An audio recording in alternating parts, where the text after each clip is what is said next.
Manuel Carballal, con Juan José Sánchez Oro, con Miguel Pedrero, con Lorenzo Fernández y con Silvia Casasola, que antes de nada nos va a anticipar algo que tenemos que apuntar en las agendas y que todos nuestros oyentes lo tienen que hacer. Pues sí, porque estamos de enhorabuena. El próximo 16 de marzo, este jueves, a las 7:30 de la tarde, vamos a hacer la presentación del libro Los enigmas de Piri Reis y otros navegantes, del autor José Juan Montejo, que fue el flamante ganador de la 6ª edición del Premio Juan Antonio Cebrián de Divulgación Histórica. Bueno, pues allí, en el Centro Riojano, que está en la calle Serrano, número 25 de Madrid, estaremos unos cuantos amigos por allí, como Juan José Sánchez Oro, que estará en la presentación, estará también Jesús Callejo, estaré yo, estará por supuesto el autor y estará también pues Pedro, que es quien nos ha ofrecido el Centro Riojano, que es el presidente, y estará allí con nosotros. Con lo cual, os invitamos a todos para que participéis, para que disfrutéis y sobre todo que descubráis esos enigmas que nos va a presentar José Juan. Y también sobre enigmas va a hablar dentro de muy poquitas horas en una de sus conferencias, que también tiene que apuntar la gente en su agenda. Lorenzo Fernández, ¿no? Muy buenas noches. Pues sí, mire, iba a decir mañana, pero no, menos mal, es dentro de unas horas porque es lunes 13, para que luego digan que los andaluces somos supersticiosos. Pues eso, en unas horas estaré en Benidorm, en unas conferencias, es la 9ª jornada que organiza el Club de Opinión de Benidorm, y allí estaré pues intentando buscar, vamos a ver si encontramos, entre otras muchas cosas, el Arca de la Alianza y otros objetos sagrados, pues eso, ¿no? En el Salón de Actos del Ayuntamiento de Benidorm, a partir de las 8:15, aforo limitado y completamente gratis, claro. Pues que apunten los oyentes esas conferencias, esos datos, el próximo lunes y el jueves.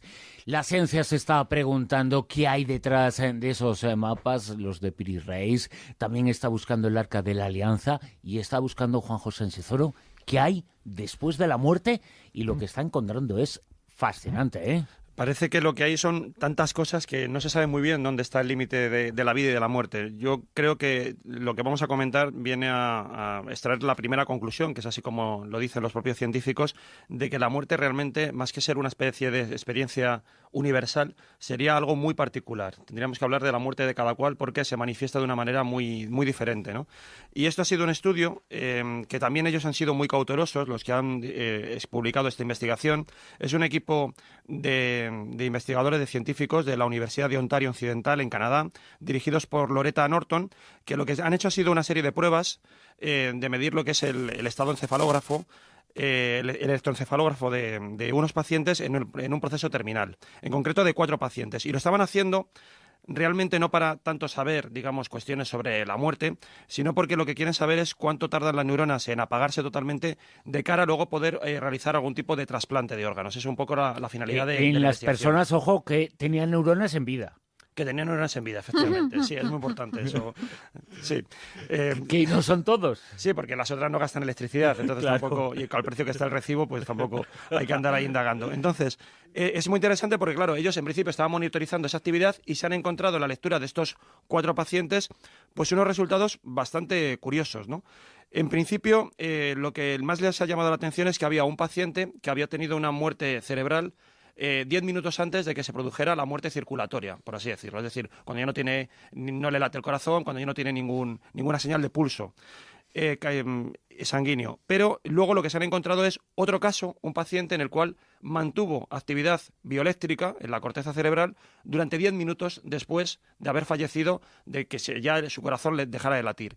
Y esto es realmente muy curioso, ¿no? Además, un tipo de actividad cerebral que es la que se tiene, por ejemplo, a través de lo que ellos denominan ondas delta, que serían las ondas que están asociadas a fases del sueño o también a determinados procesos de coma. Claro, esto es muy, muy curioso porque lo que han hecho estos investigadores en esta pequeña muestra, que ellos mismos reconocen que todavía es muy pequeña, porque son solamente 4 pacientes nada más. Evidentemente es muy pequeña, pero es muy significativo el resultado. Claro. Ellos lo que defienden es, primero, han estado especulando si había la posibilidad de que estuvieran ante un error técnico, ante que hubiera algún fallo mecánico, vamos a decir así, en el instrumental, pero en principio todo ha funcionado bien, no ha fallado ningún tipo de los electroencefalógrafos que han utilizado en esta prueba. Entonces, en principio se lo descartan, pero no entienden, no hay ninguna explicación fisiológica, hasta donde ellos saben, que pueda explicar cómo es posible que el cerebro siga manteniendo esa actividad 10 minutos, ¿no? ¿Y por qué? Porque ellos además lo han contrastado con un estudio muy reciente, un estudio que se produjo en 2011, donde se hizo una serie de experimentos para medir la actividad cerebral del cerebro muerto en ratones. El proceso para hallar esa actividad cerebral demostraba que efectivamente se mantenía una cierta actividad bioeléctrica, pero como máximo durante 1 minuto. La propia legislación de las personas, en la legislación española, porque claro, determinar el momento de la muerte es también un acto legal, pues se establece en la legislación española que tiene que dejarse como un periodo de 5 minutos en los cuales se constate que no hay respiración y que no hay ningún tipo de circulación sanguínea. Se entiende que ya la persona ha muerto también desde el punto de vista cerebral. Con los ratones se demostró que por lo menos durante casi 60 segundos algún tipo de actividad había. El proceso además para determinar la muerte de los ratones era muy... era decapitación. Directamente lo guillotinaban y así no quedaba duda de si había pulso o no había pulso. Lo que se trataba era de romper el riego sanguíneo directamente al cerebro, ¿no? Claro, esto deja, como digo, una cuestión muy interesante y es lo que ellos de momento están concluyendo y animan a que se hagan más investigaciones. Y es que consideran que realmente, seguramente la muerte pues sea eso, sea algo, un episodio muy particular. No nos morimos, digamos, todo a la vez, sino que tenemos pequeñas muertes porque al fin y al cabo somos un microcosmos de cosas. Tú lo comentabas, Bruno, que aquí dimos la noticia también hace tiempo de que había una parte, muchos genes... 1000, nada más y nada menos que 1000 que sobrevivían a la muerte dentro del cuerpo humano. Exactamente, que se activaban, se empezaban a expresar tiempo después, durante días después de haber fallecido, lo cual era muy interesante desde el punto de vista forense porque analizando esa genética podía saberse en qué momento había muerto una persona. O sea que al margen de que luego pudiéramos especular con otro tipo de cuestiones metafísicas, desde un punto de vista práctico, desde el punto de vista forense, puede ser una especie como de carbono 14 para saber cuándo fallece alguien, ¿no? Viendo cuántos genes se han expresado después de haber fallecido o no. Y en este caso lo que nos encontramos es con esa actividad que no se sabe qué supone, porque claro, hablamos de ondas delta que realmente no permitirían crear ningún tipo de ensoñación, se supone, ¿no? Entonces, bueno, pero es interesante que todavía exista esa actividad bioeléctrica y para cuestiones que a nosotros nos interesan mucho, como las experiencias cercanas a la muerte, pues nos abre también ahí todo un nuevo ámbito, ¿no?, de debate y discusión de si realmente la persona está muerta, no está muerta, ese tipo de cuestiones que tanto hemos comentado. Y también una cosa, perdona, importante. Antes has dicho el asunto de los trasplantes de órganos. Claro, ahora el dilema está... ¿Qué tiempo se tiene que dejar? Porque yo no sé cuál es la política que tienen a la hora de extraer los órganos, en qué momento dicen que ya se puede, porque claro, esos órganos tienen que tener unas características para que estén en perfectas condiciones, que enseguida, una vez que se supone que el paciente ha muerto, los traigan y hagan el transporte correspondiente. Si dejan un proceso para ver si esa persona realmente ha fallecido o no, yo no sé cuál es el protocolo. Es que el problema es que quizás con esto lo que nos vienen a decir es que la muerte, yo digo, es muy individual. O sea, había una persona, de estos 4 pacientes, uno había fallecido cerebralmente, desde el punto de vista de que había perdido todo ese ritmo bioeléctrico en la corteza cerebral, lo había perdido 10 minutos antes de la muerte cardíaca. O sea, su cerebro murió primero y luego murió el corazón, pero en este otro caso fue al revés. Primero muere el corazón y luego muere el cerebro. Del todo, si es que entendemos que, bueno, si esto podemos considerarlo vida inteligente de alguna forma, porque, bueno, son claro, simplemente si eso se puede considerar vida o no, claro, lo que sí se puede considerar es actividad. Está muy bien que los científicos, para no generar titulares y para no hacer cosas, digan, la muerte de cada uno es individual. Pues bueno, eso ya lo sabemos, claro. Evidentemente. Es sí, pero la cuestión una tontería es si eso, a partir de eso que han dicho, pero a partir de ahí se puede decir lo que es científicamente cierto. Claro. Son 4 objetos de experimentación, pero en esos 4, 10 minutos después, el cerebro de cada uno de ellos, no, solamente de ratones uno. Y de personas, una persona sigue viviendo, sigue produciéndose algún tipo de actividad, independientemente de cómo queramos llamar. Eso es algún tipo de actividad tras la muerte. No voy a llamar vida, pero es algún tipo de actividad eléctrica tras la muerte. Claro, eléctrica. Sí, es que yo lo que veo es eso, que creo que la sí, muerte, ya digo, no es un proceso también ahora absoluto. O sea, nos vamos muriendo por partes, por piezas. ¿no? O sea, es que es así. Sí, bueno, yo supongo que incluso la persona que tenía esa actividad eléctrica, creo que habías dicho ondas delta, se supone que no es alguien que vaya a volver a la vida, ¿no? Con lo cual, para la cuestión de los órganos, pues bueno, que haya una ligera actividad no quiere decir que vaya... No, claro. Además, la persona está muerta. Claro. Bueno, en realidad... Te quiero decir... bueno, en realidad es lo que decía Juanjo, definamos qué es muerte, ¿no? Es que ahora es muy complicado. Claro, unos días, muerte cardíaca, pero no muerte cerebral. Además, en un entorno tan sumamente propenso, ¿no?, a este tipo de tertulias y de debates, como era el Santuario de la Balma. Estaba con varios compañeros, entre ellos había varios médicos, ¿no? Precisamente estábamos hablando de esto, ¿no? Y es un poco la creencia, quizás tan cinematográfica, que tenemos, bueno, pues quien no sabe de esto, de que cuando el cuerpo muere, cuando el corazón se para, de repente esa pantalla se queda con la rayita lisa. Yo creo que todos tenemos el sonido en la mente, ¿no? Bueno, pues es que eso no es así, es decir, siempre quedan trazas residuales, que no deja de ser la actividad eléctrica, pues eso, valga la redundancia, residual, que queda en el cuerpo. De hecho, un buen rosaventero, Fede, un buen rosaventero de Sevilla, pues nos comentaba cómo antiguamente las tradiciones llevaban a la gente que estaba en ese punto de, bueno, pues de pasar ya, vamos a decirlo así, al otro lado, es decir, prácticamente no había actividad en su cuerpo, como antiguamente o bien colocaban al difunto de pie para que esa última actividad eléctrica, como si fuera masa, literalmente se fuera por el suelo, o si no podían hacerlo, le colocaban una piedra. Y era inmediata, se producía el fallecimiento inmediatamente, ¿no? Por lo tanto, vemos que esas trazas residuales de electricidad es vida. Bueno, es que no dejamos de ser eso, ¿no? Es decir, somos electricidad en estado puro, somos agua en estado puro, somos muchas cosas, ¿no? Pero eso no quiere decir que el cuerpo, si consideramos vida, que la conciencia, consideramos vida la conciencia, bueno, pues en ese instante yo creo que la conciencia se ha perdido completamente. Hay una cosa más que se me olvidó comentar, que es interesante, y es que también ellos mismos reconocen en este estudio que estos pacientes estaban muy medicalizados. Entonces, claro, tampoco se sabe cómo influye ese tipo de medicación, de paliativos y tal, en el proceso de la muerte, que eso también ha condicionado mucho de las experiencias cercanas a la muerte. Pues si sus fármacos influyen hasta el punto de hacer vivo a alguien que está muerto. Bueno, no lo sé, pero bueno, que es importante, porque claro, ahora mismo tú comentabas los procedimientos antiguos, cómo se miraba antes si una persona había fallecido o no, se le colocaba el espejo a ver si... Tú fíjate de eso, sí, a lo que pero estamos ahora, dentro de lo que cabe, aunque hay, ¿no? legalmente, y se pueda matizar mucho, sabemos cuando alguien está fallecido. Bueno. Cuando su cerebro no funciona, no actividad, sino que no funciona y su corazón no funciona, esa persona está muerta, ha fallecido, se ha ido, por desgracia. Y antes era cuando no dejaba ya vaho en el espejo. Quiero decir, si tú sigues esperando, al no final, evidentemente, si pasan los días, al final estará muerto. A ver, pero claro, la cuestión es el rango, la cuestión es que ahora hemos abierto un rango temporal. A ver, es el rango, ¿no? Si está muerto, está muy muerto. Hay una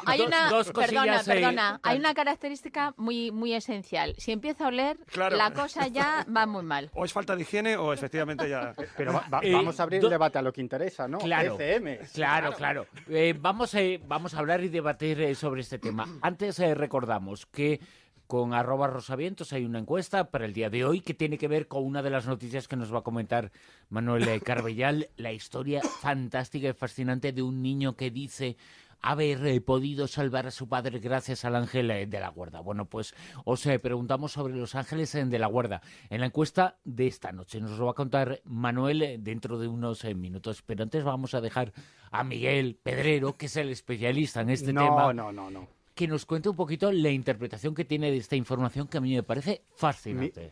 Desde luego es muy interesante, ¿no? Es cierto que la noticia lo que viene a decir es que efectivamente en uno de estos entre comillas pacientes había cierta actividad cerebral, esas ondas delta.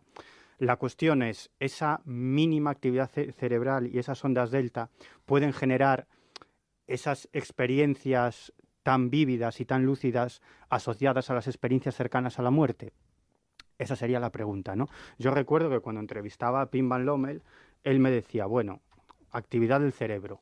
Dice, bueno, pues a lo mejor hay actividad del cerebro, a lo mejor hay algo, es decir, porque también tenemos que tener en cuenta con qué tecnología contamos, ¿no? Quizás dentro de 30 años descubramos que sí hay alguna otra actividad cerebral minimísima, ¿no? Pero él me decía, respecto a las ECMs, es decir, son unas experiencias tan completas, tan lúcidas, tan vividas por los propios protagonistas y que recuerdan con tantos detalles, ¿no? Que es que no se ha muerto.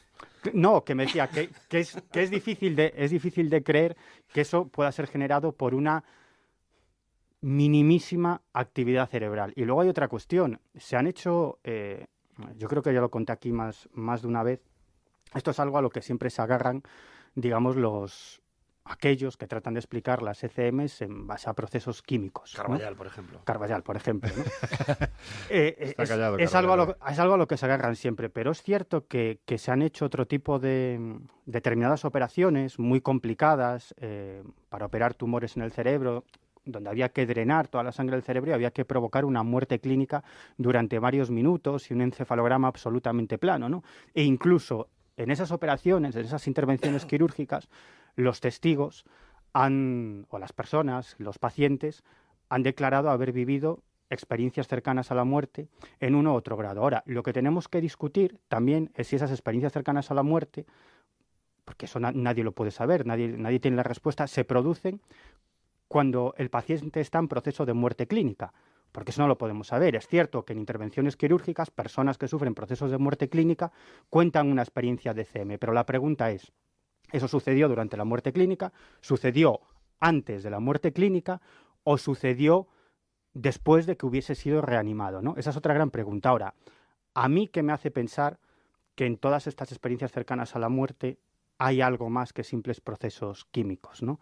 Pues toda una serie de casos que no se pueden explicar y que no son pocos, porque hay algunos muy conocidos en la literatura científica sobre este tema, en las investigaciones que se han hecho, pero yo me he encontrado casos en España muy fascinantes de este tipo en los que los individuos son capaces de ver lo que está sucediendo en la sala de operaciones de cierta altura, hacer unas descripciones absolutamente exhaustivas de lo que está pasando e incluso lo que ya no es explicable es que tengan la capacidad de viajar con su conciencia o con lo que sea, yo no lo sé, y describir cosas, pero muy concretas, que están sucediendo en otros lugares, ¿no?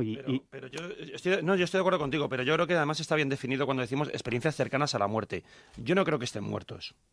Es decir, yo creo que están próximos a la muerte, se dan una serie de episodios muy interesantes y que evidentemente hay que investigarlos, llamémoslos paranormales, llamémoslos de hipersensibilidad, de lo que tú quieras. Pero yo no tengo muy claro que realmente estén en contacto con lo que es el más allá. Es decir, porque ahora mismo estamos viendo estudios ¿Y por qué que lo están piensas? diciendo... No, porque la muerte, lo vemos que es un proceso que no es el instante ya de morir, sino que vemos que es un proceso que se dilata muchos minutos. Sí, Y Juanjo, ese tipo de experiencias están bien definidas, son cercanas a la muerte. Claro. Pero no tengo claro de que realmente estén muertos del todo. Bueno, Entonces hayan ido al más allá y hayan vuelto. Vamos a ver qué es lo que opina es un Manuel poco- Carballal, que lo hice mencionado en alguna ocasión. Antes quiero leer con Rosa Vientos un mensaje que seguramente irá en la línea de lo que diga Manuel, de Mario. Dice que haya energía en el cerebro después de morir, y no es energía esa actividad, pero bueno, que haya energía en el cerebro después de morir es lo mismo que cuando apagas una bombilla y da luz mínima durante un tiempo. No sé qué tipo de bombilla se utiliza esta persona, porque a mí no me pasa eso, pero bueno, a ver, Manuel Carballal, ¿qué opinas? Yo, cuando os escucho hablar de este tipo de cosas, cuando leo artículos actuales y reviso trabajos en los libros de medicinas, tú revisas la historia de la medicina, a lo largo de la historia se han utilizado siempre los mismos calificativos, se ha hablado con el mismo entusiasmo con el que hablamos nosotros ahora, porque para nosotros es fantástico el desarrollo tecnológico que tenemos en estos momentos, o sea, los escáneres, los electroencefalógrafos, los electrocardiógrafos, tenemos una tecnología que no había existido jamás y tendemos a pensar que ahora estamos más cerca que nunca de la verdad, y es cierto que estamos probablemente más cerca que nunca antes de la verdad, y estamos más alejados que nunca en el futuro de la verdad. Dentro de 10, de 20, de 30 años se conocerá mucho más sobre la muerte. Es lo que planteábamos siempre como una frontera muy definida para hablar de experiencias antes o después de la muerte. Cada vez nos damos cuenta de que no es así. Cada vez que avanzamos en el estudio del cerebro nos estamos dando cuenta de que por mucha tecnología que tengamos nos queda todo por aprender. Hace solamente un mes o un mes y medio se publicó un trabajo de investigación sobre estados comatosos, sobre pacientes que en realidad lo que hace es replicar trabajos anteriores, ya de la década de los 90, y en este caso en concreto era un experimento que se hizo también con 4 sujetos que estaban en estado de coma, en estado vegetativo, que en muchas ocasiones terminan siendo declarados clínicamente muertos y son desconectados de los respiradores que les mantienen con vida, y lo que se consiguió, estoy hablando de hace un mes y medio, es a través del riego sanguíneo establecer un sistema de comunicación con esas personas que eran vegetales, que estaban en estado de coma, para conseguir dialogar con ellos. Hasta ahora solo han conseguido establecer respuestas de sí y no. Primero se hacía una serie de test preguntando a la persona que está en estado vegetal, ¿te llamas Miguel Pedrero? Pues había una alteración en el riego sanguíneo que significaba sí, sí. ¿Eres de La Coruña? Sí. ¿Has escrito un libro muy interesante que se llama Dios existe? Sí. ¿Te gusta el gazpacho? No, pues... Y así se veía que había una posibilidad de comunicarse. Me está comprando. ¿Cómo le voy a llevar la contraria después de esta publicidad que me ha hecho? De esos 4 pacientes vegetales en estado de coma, que en muchas ocasiones son desconectados porque se les considera muertos, cuando se les preguntó si estaban vivos y si eran felices, 3 de los 4 respondieron que sí. O sea, imaginaros cómo tenemos que replantearnos totalmente todos los conceptos como la eutanasia o el derecho a morir dignamente si no sabemos cuándo están muertos. Fíjate. Por lo tanto, todas esas experiencias cercanas a la muerte, es cierto todo lo que has dicho, hay fenómenos que parecen inexplicables, pero yo apelo siempre a un trabajo que se hizo en Londres hace unos años, en el que después de encuestar a muchas personas que creían haber pasado por una ECM y que contaban exactamente lo mismo, cuando se revisó su historial clínico, resulta que no habían estado cerca de la muerte, creían que sí. Es que eso... No, y lo que contaban era lo mismo. No, pero claro, pero que, vamos a ver, una experiencia cercana a la muerte vendría a ser exactamente lo mismo que en la literatura esotérica se ha dado en llamar viaje astral o en los expedientes de la CIA visión remota. Es la salida del cuerpo de la conciencia, algo similar. De hecho, hay casos de experiencias cercanas a la muerte, es decir, que ni siquiera son experiencias cercanas a la muerte. Por ejemplo, personas que van a sufrir un accidente de tráfico, ¿no?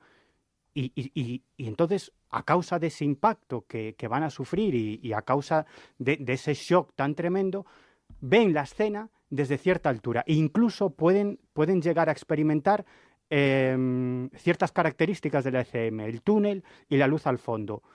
Y luego no se produce ese accidente porque uno de los coches da un volantazo. Sin embargo, esa persona lo que describe es una experiencia cercana a la muerte. Es exactamente casi la misma experiencia que tenían los espías psíquicos que trabajaban para la CIA y de lo que tanto ha hablado Juan José Sánchez Oro a colación de los informes desclasificados, ¿no?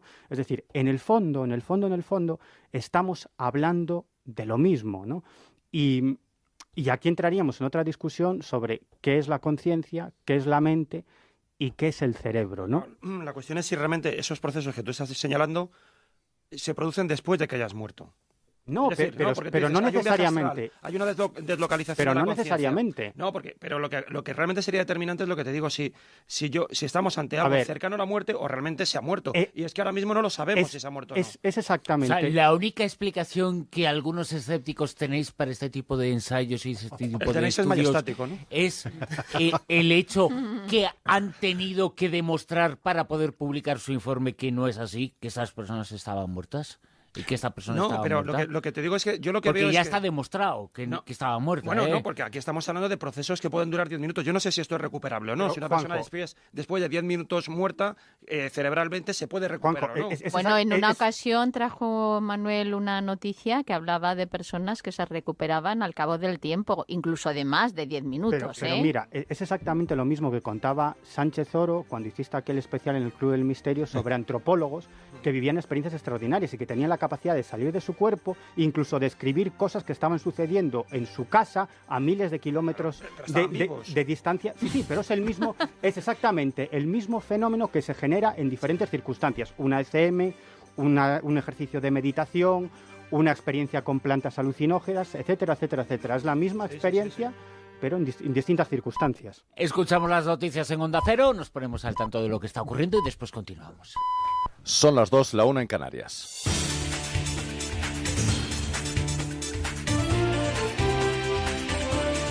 Noticias en Onda Cero. Buenas noches. La presidenta de la Comunidad de Madrid, Cristina Cifuentes, va a ser la próxima presidenta del Partido Popular en la capital, después de imponerse hoy a Luis Asúa en las elecciones para la designación de candidato único al liderazgo del partido. Ha obtenido más del 50% de los votos y más de 15 puntos de diferencia respecto al otro candidato, por lo que Cifuentes será proclamada candidata única ante el Congreso número 16 del Partido Popular de Madrid, que se celebrará entre el 17 y el 19 de marzo. Cifuentes ha hablado de un proyecto integrador para la Comunidad de Madrid. Y yo lo que quiero a partir de ahora es empezar a construir en positivo siempre, avanzando, creciendo. Nuestro partido, el Partido Popular, tiene que volver a ser el más votado en las próximas elecciones, en todos los ayuntamientos, y también tenemos que volver a gobernar en el Ayuntamiento de Madrid. Ese es el objetivo, y yo lo que quiero es sumar a todo el mundo que quiera aportar algo en este proyecto. La policía antidisturbios holandesa ha dispersado esta noche con cañones de agua una manifestación en Ámsterdam de ciudadanos turcos partidarios del presidente Recep Tayyip Erdogan. Se trata de una protesta contra el veto holandés a la visita de 2 ministros de Ankara a los Países Bajos, que pretendían celebrar un mitin a favor del referéndum constitucional del próximo 16 de abril, convocado por Turquía, que pretende ampliar los poderes del presidente Erdogan. El alcalde de Ámsterdam autorizó la protesta, pero la dio por terminada a raíz de los disturbios y de la alteración del orden público que se han producido y que han provocado 12 detenidos. Bueno, pues precisamente este miércoles Holanda celebra unas elecciones en las que Geert Wilders, líder de los populistas islamófobos neerlandeses, pisa los talones al primer ministro liberal, el conservador Mark Rutte, un Geert Wilders que ha dejado clara su postura acerca de la crisis diplomática abierta con Turquía. Turquía, vete lejos, no eres la bienvenida aquí. Not welcome here. De vuelta a la actualidad de nuestro país, la presidenta de la Junta de Andalucía, Susana Díaz, va a anunciar el próximo 26 de marzo su candidatura a las primarias del próximo mes de mayo para la Secretaría General del Partido Socialista en un gran acto en Madrid, según han confirmado fuentes de su entorno en el Partido Socialista.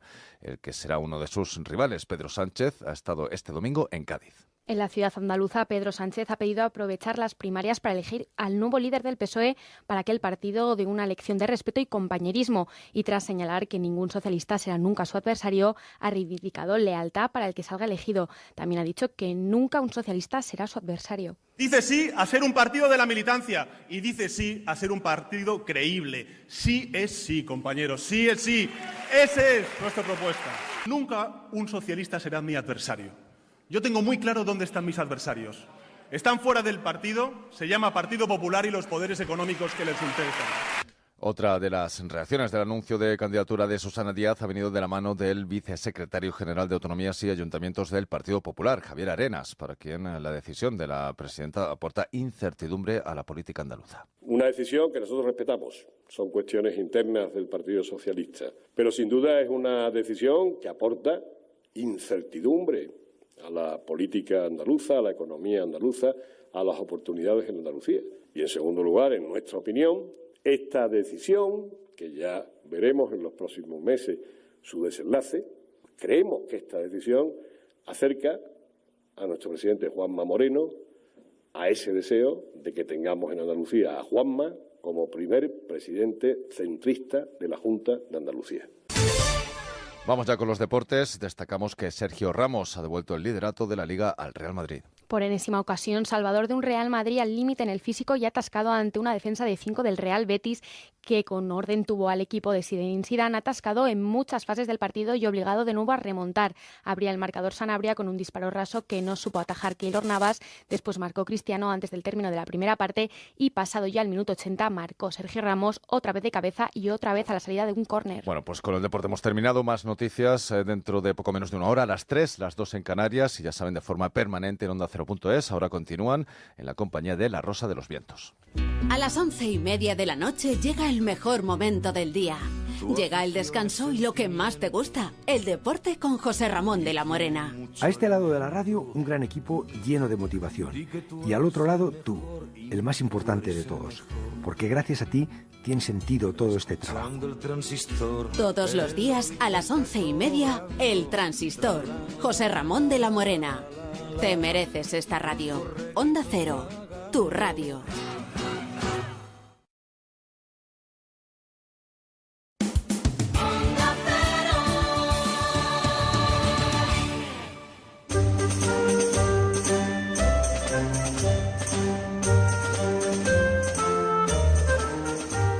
En Onda Cero, La Rosa de los Vientos con Bruno Cardeñosa.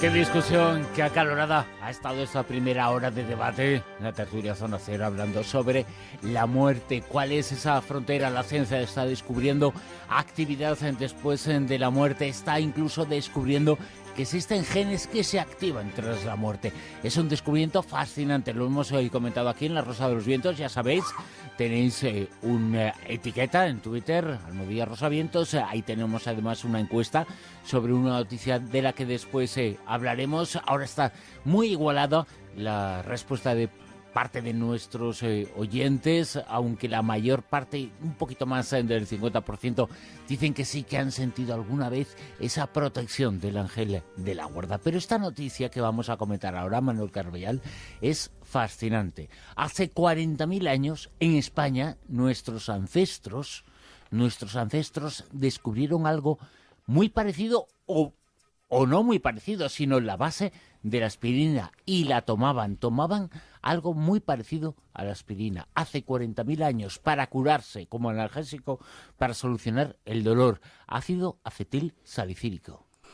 Así como suena, con todas las letras. Tal cual. O sea, no es que fuera algo que les quitaba la inflamación, el dolor. No. Descubrieron eso, ¿no? Estamos hablando de neandertales. Este es un trabajo que acaba de publicarse en la revista Nature, con un equipo interdisciplinar de científicos pertenecientes a varias universidades, a la Universidad de Adelaida en Australia, la de Liverpool en Reino Unido, universidades de Barcelona, Oviedo, el Instituto de Biología Evolutiva y el Museo Nacional de Ciencias Naturales del CSIC aquí en España.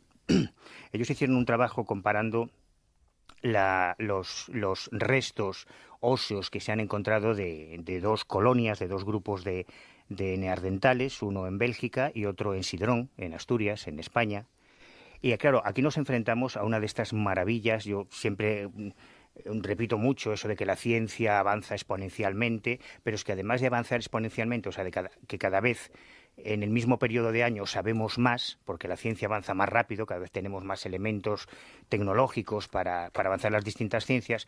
Además se da otro fenómeno, y es que las distintas disciplinas científicas pueden colaborar entre ellas, y paleontólogos, geólogos, arqueólogos intercambian conocimientos, por ejemplo, en este tipo de estudios sobre los neandertales. Bueno, y lo que han descubierto en este caso es interesantísimo, porque ellos se han centrado en la placa dental, donde se conservan microorganismos que vivieron en la boca, patógenos del tracto respiratorio y gastrointestinal, restos de comida que había en los dientes de esos neandertales de hace 40.000 años, entre 42 y 50.000 años en el caso de Sidrón, y comenzaron a estudiarlos. Y el estudio de esos restos, de esos microorganismos, les permite deducir montones de cosas, desde cuál era la dieta que mantenían, en el caso... Perdón. Una dieta muy buena, ¿eh? En el caso de los españoles, de los asturianos. En el caso de los... ¿Cómo debe ser? ¿No?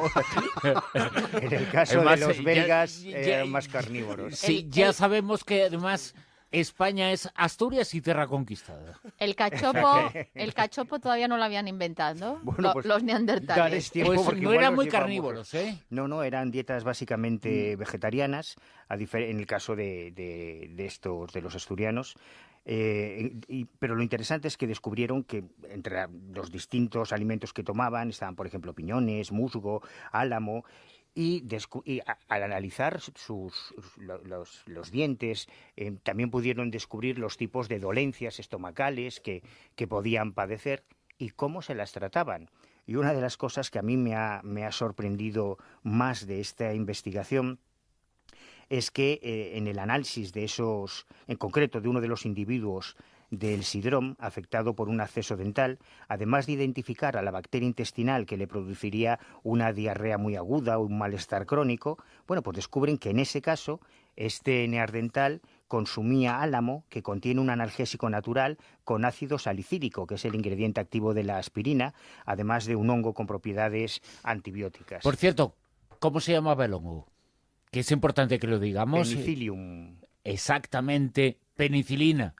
Hace 40.000 años, aspirina y penicilina ya sabían cuáles eran las dos cosas que han solucionado la vida de mucha gente. Eso lo sabían en Asturias hace 40.000 años. Este estudio viene a reafirmar ya un estudio anterior publicado en 2012 por un equipo de investigadores liderado por Karen Hardy, y nos lleva a plantearnos varias cosas. Por un lado es cómo esa colaboración entre distintas disciplinas científicas nos está enriqueciendo de una forma. Yo recuerdo, el año pasado estuve en Atapuerca y cuando ves las investigaciones que se están haciendo allí, los estudios que están haciendo distintos científicos colaborando entre ellos desde distintas disciplinas, es alucinante cómo en base a los excrementos de los roedores se puede deducir el tipo de dieta que utiliza. O sea, estamos aprendiendo cosas extraordinarias.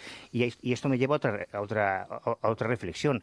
De la misma forma en que este vertiginoso avance científico que estamos viviendo en nuestra generación, que es el más rápido de toda la historia y el más lento de toda la historia que queda por venir, no solo estamos reescribiendo el futuro, sino que estamos obligados a reescribir nuestro pasado, porque si los neandertales ya tenían ese conocimiento de la farmacopea natural, de las plantas, de esas medicinas que se esconden en algunos vegetales, pues imaginaros lo que podían saber los chamanes o los hechiceros cientos de años más tarde, ¿no? Así que cuando tenemos esa visión sobre nuestros ancestros de que era una especie de simios, de monos, pues si esos simios o esos monos, que para muchos todavía ni siquiera eran humanos, ya tenían esos conocimientos científicos, creo que se puede decir así, a lo mejor tenemos que plantearnos cómo vemos a los primates o a los simios o a otros animales en la actualidad, porque quizá tienen una forma de entender el mundo y una forma de inteligencia que solemos tratar con mucho desprecio, ¿no? Es decir, que cuanto más avanzamos en el conocimiento, más tenemos que replantearnos nuestra propia historia. Y hemos de decir que este descubrimiento se produce gracias a unos huesos encontrados en la cueva de Sidrón, en Asturias, de hace 40.000 años, que pertenecen a neandertales. Ojo, que hoy por hoy ya podemos decir que tenemos parte de ellos. Son ancestros nuestros. No es otra humanidad exactamente, sino que nosotros tenemos algo de ellos. Ya nos podemos referir a ellos como nuestros parte de nuestros ancestros. Hace 40.000 años ya conocían la penicilina, ya conocían la aspirina. Además, lo que conocían eran los principios naturales de ambos. Y la lectura también es muy importante. Algunos de los fármacos, aunque determinadas empresas hayan conseguido hacerse dueños de esos principios activos, están en la naturaleza, están en lo que es de todos. Ese es el gran drama que se está viviendo ahora, por ejemplo, en la Amazonia, donde grandes compañías farmacéuticas están robando literalmente los conocimientos, los secretos ancestrales de los antiguos chamanes, de los hombres medicina, para convertirlos en capsulitas que se comercializan a, entre comillas, módicos precios en las farmacias, pero que forman parte de un conocimiento ancestral que normalmente pasa de padres a hijos. Por desgracia, esos conocimientos se van perdiendo en todas las formas de brujería y de hechicería, pero fíjate, si existían hace 40.000 años, ¿qué otras cosas sabrían esos ancestros? Claro, que desconocemos, ¿no?, de la vida de nuestros ancestros, y que nos podríamos llevar sorpresas absolutamente enormes. Pero como somos tan pedantes y tan vanidosos, siempre hemos tenido esa visión tan despótica, ¿no?, con ese desprecio de nuestros antiguos, y siempre tendemos a buscar el origen a todos los grandes legados que nos dejaron, arqueológicos o arquitectónicos, o bien una injerencia exógena extraterrestre o en otras civilizaciones. No, a lo mejor es que nuestros tatarabuelos eran mucho más listos de lo que pensamos. Claro, y además apuntabas tú al hilo de esta noticia algo muy importante, ¿no? Que es cierto que despreciamos la inteligencia de nuestros ancestros, pero durante mucho más tiempo despreciamos la inteligencia de los animales, ¿no? Los consideramos pues seres absolutamente inferiores, y ahora sabemos que no, que tienen inteligencia, conciencia, y ahora lo decíamos ayer en el Club del Misterio, y los vegetales. En este programa, claro, que también se está descubriendo que las plantas son también seres inteligentes que cada vegetal, cada planta, tiene unas características personales propias, tiene una personalidad, tiene una inteligencia, detectan o toda una serie de informaciones del entorno y actúan en consecuencia, es decir, que son seres individuales con inteligencia, y los investigadores se están planteando incluso si los vegetales tienen conciencia, y de hecho algunos de los mayores expertos en esta cuestión afirman que sí, que tienen conciencia. Hay una cosa que quiero decir, siempre que se habla de neandertales, siempre, en el 100% de los casos, siempre, y ya ha aparecido 3 mensajes que nos han escrito en estos minutos, dice, no decís neandertales con R, neandertales. dentales y no neandertales, como es. Yo he estado escuchando muy atentamente todo. No os ha dicho ni una vez con R, no os ha dicho ni una vez neandertales. Y yo soy el primero que a veces corrijo determinadas. Y si se dice no pasa nada. Y si se dice no pasa nada, pero es una confusión muy habitual. Esto demuestra cómo a veces se escucha lo que se quiere y no lo que se dice. Nadie es culpable de lo que otro ha escuchado, es culpable de lo que ha dicho. Efectivamente, vamos a ver, todo el mundo sabe, pues yo que sé, que barco se escribe con V, con lo cual... Pues sí, pero se pronuncia igual. Se pronuncia la igual. V que la B.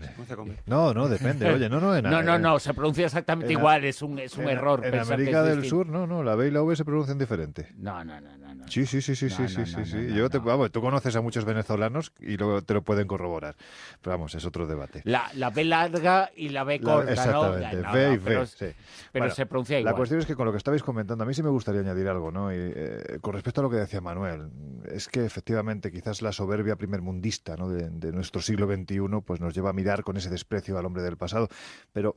Joder, es que esta comodidad que nos está otorgando la ciencia ahora mismo nos está haciendo que perdamos instinto, ¿no? Yo no sé cuántos de vosotros, estoy convencido de que la gran mayoría de vosotros sí lo conseguiríais, pero no sé cuántos de nuestros oyentes, si los soltaran en mitad de un bosque a oscuras, con los ojos completamente tapados y le quitaran esa cinta, vuelvo a repetir, en mitad del bosque, serían capaces de manejarse con una brújula, serían capaces de manejarse por las estrellas. El hombre del pasado sí sabe hacerlo. Nosotros en nuestro siglo XXI o tenemos un sistema de GPS o nos salimos de ahí. O has ido a los Boy Scouts. Estamos avanzando, estamos evolucionando realmente al estar acomodándonos, al tener al alcance medios que antes evidentemente no existían. Lo que estamos haciendo es, pues eso, ¿no? Ni tan siquiera recordar un número de teléfono de un amigo porque tenemos que consultarlo en el móvil. Hombre, yo creo que la jungla ha cambiado. Nosotros nos movemos en una jungla diferente y tenemos que adaptarnos para sobrevivir en ella. Pero sí es verdad que nuestros antiguos... Bueno, iba a decir una cosa, fíjate que se ha cambiado, que nada. Continúa. Algunos no han entendido. Por ejemplo, Juanjo, que se ríe. Nuestros antiguos desarrollaron la intuición, desarrollaron la paciencia y una cosa que nosotros sí hemos perdido, que es la voluntad.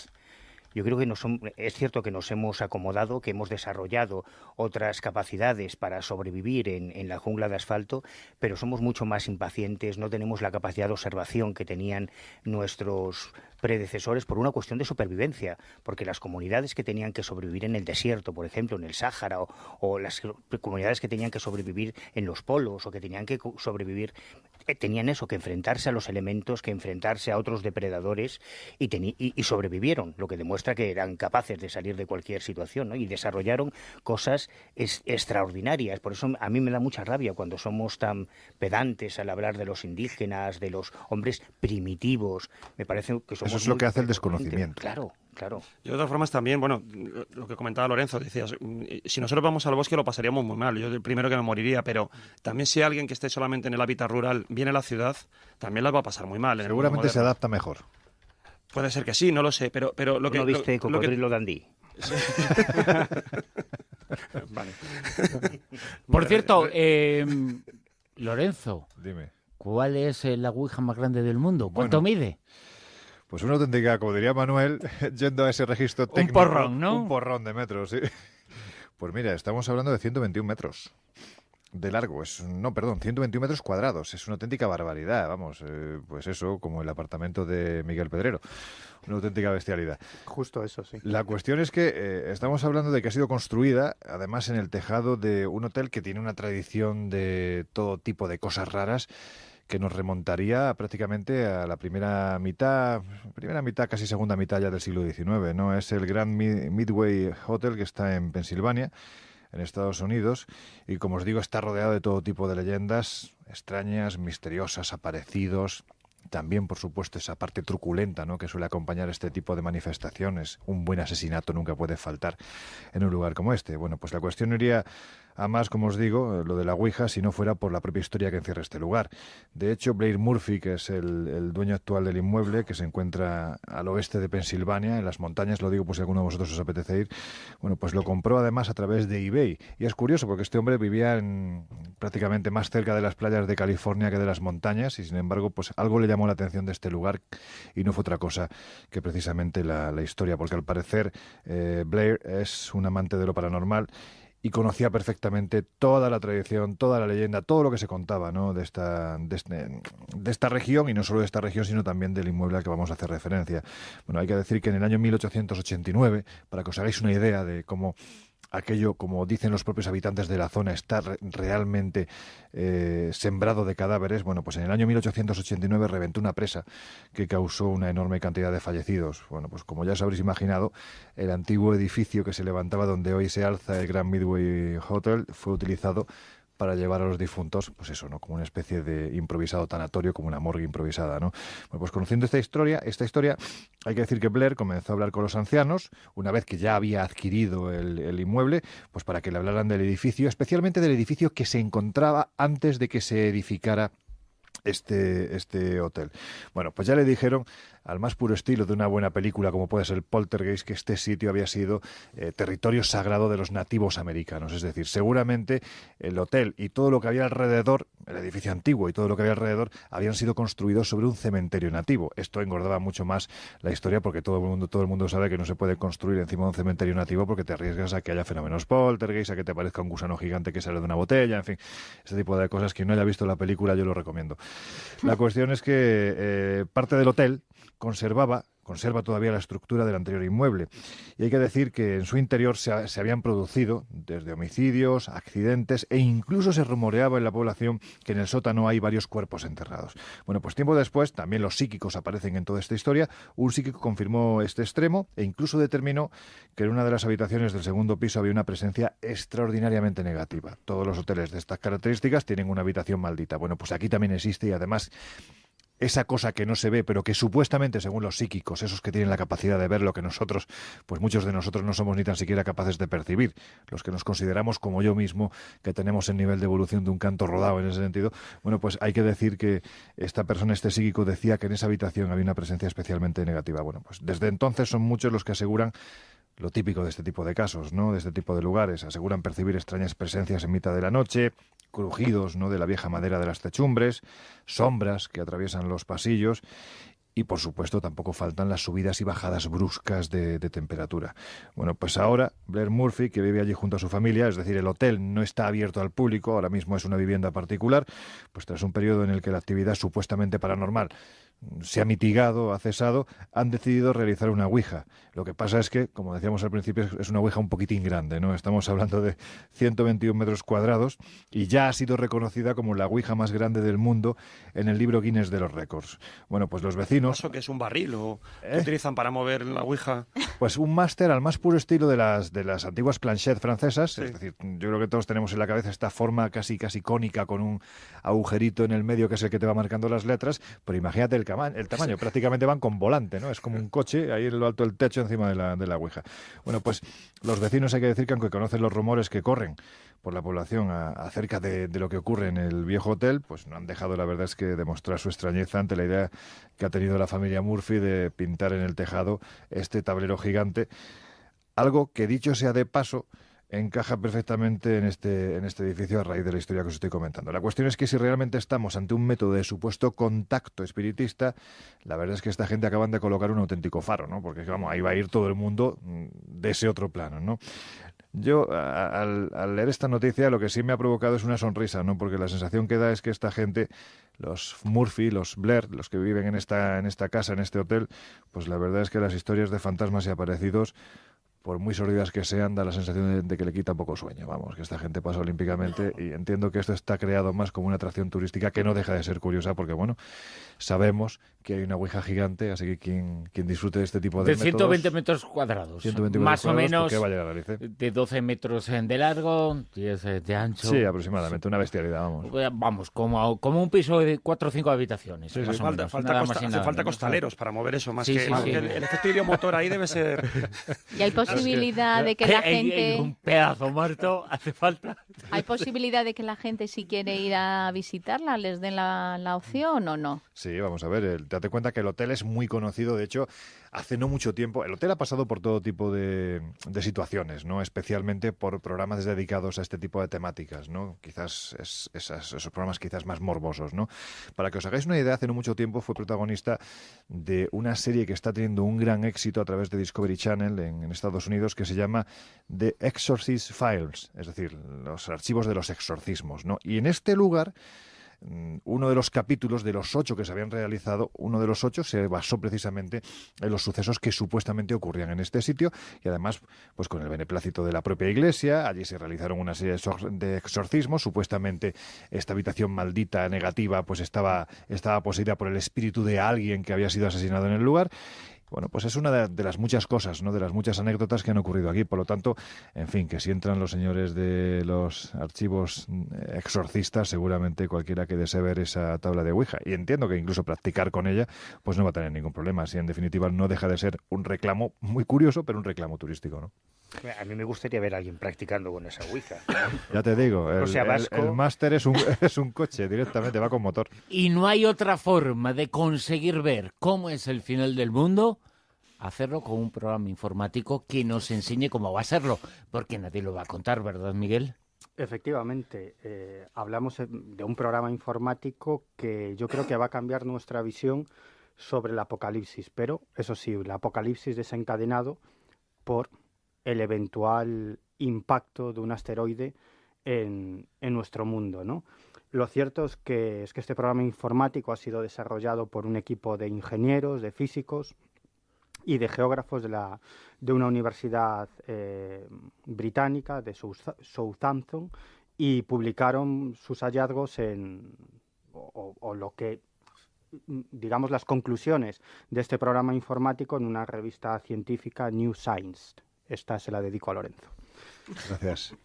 Bueno, es muy interesante porque en este programa informático ellos han evaluado las tasas de mortalidad asociadas a 3 escenarios posibles. 1, que el asteroide provoque una explosión en la atmósfera, es decir, que no llegue a impactar contra el terreno, pero que estalle en la atmósfera. 2, que colisione directamente sobre la superficie de la Tierra. O 3, que impacte en el océano. Además, los investigadores para este modelo de programa tuvieron en cuenta toda una serie de parámetros como el tamaño del asteroide, la composición, la velocidad, la densidad de las diferentes poblaciones donde podría impactar, etcétera, etcétera. Bueno, la conclusión más interesante de este simulador informático, de este software informático, es que la mayoría de las muertes provocadas por el impacto de este meteorito no serían causadas por el impacto, sino por los fenómenos asociados a la caída de este asteroide, es decir, por vientos huracanados, por ondas de choque, por radiaciones térmicas, seísmos, proyecciones de rocas, generación de cráteres, tsunamis. Es decir, que en cualquiera de los modelos desarrollados y en cualquiera de los escenarios posibles, es decir, el impacto definitivo, que estalle en el aire o que impacte en el mar, la mayoría de las muertes, sea cual sea el escenario escogido, tiene que ver con los fenómenos meteorológicos que provocaría ese choque, ese impacto. Y, por ejemplo, han elegido, ellos son británicos y, por lo tanto, han elegido, en este caso, el lugar del impacto, Londres. no podías... Menudo privilegio tiene. Menudo privilegio, ¿verdad? En toda la Tierra cae en Londres, no va la... Bueno, ellos son británicos y a ver, ¿qué pasaría si cayera un meteorito de 200 metros de diámetro y se estrellara en el corazón de Londres, ¿no? ¿Qué es lo que provocaría? Bueno, pues fijaros, el 49% de las muertes estarían provocadas por los vientos generados a causa del impacto. Es decir, que morirían por estos vientos provocados por el meteorito unos 8,8 millones de personas, ¿no? Por los vientos, ¿no? El 49% de las muertes. Otras causas derivadas del impacto serían las radiaciones térmicas, un 24%, y las ondas de choque que destruirían los órganos internos de la gente, de las personas, de los seres vivos, un 23%. Es decir, que, ojo, la mayoría de las muertes no serían provocadas por el impacto, sino por los efectos que causaría ese impacto. Y dicen algo muy interesante en su trabajo, estos científicos dicen, bueno, tampoco hay que preocuparse tanto, porque asteroides de estos tamaños solamente impactan contra la Tierra más o menos cada 40.000 años. Y luego dicen algo, para tranquilizarnos todavía más, que yo no sé si nos tranquilizan o nos intranquilizan, dicen, bueno, hay una mínima posibilidad, desde el punto de vista estadístico, de que esto ocurra en este siglo, en el siglo XXI, solamente el 0,01%. Hombre, es mínimo. ¿A qué altura del siglo? Claro. Estamos empezando, si es hacia el final, pues bueno. Es mínimo, vale, No pero nos afecta, ¿no? Pero bueno, no es nulo. Estamos hablando del 0,01%, ¿no? Bueno. Que viene a ser una posibilidad entre 1000, más o menos, de que ocurra eso. Yo no tengo pensado ir a Londres de momento, o sea que... No, ¿verdad? Tranquilo. No me han hecho sobre Londres, ¿no? O sea que... Y los... Sí, en la City. Oye, ahí se salvaría el mundo. No sé, Brexit, acabaría. todo está enlazado lo del Brexit, solamente para que... Una posibilidad entre 1000, cuidado, sí.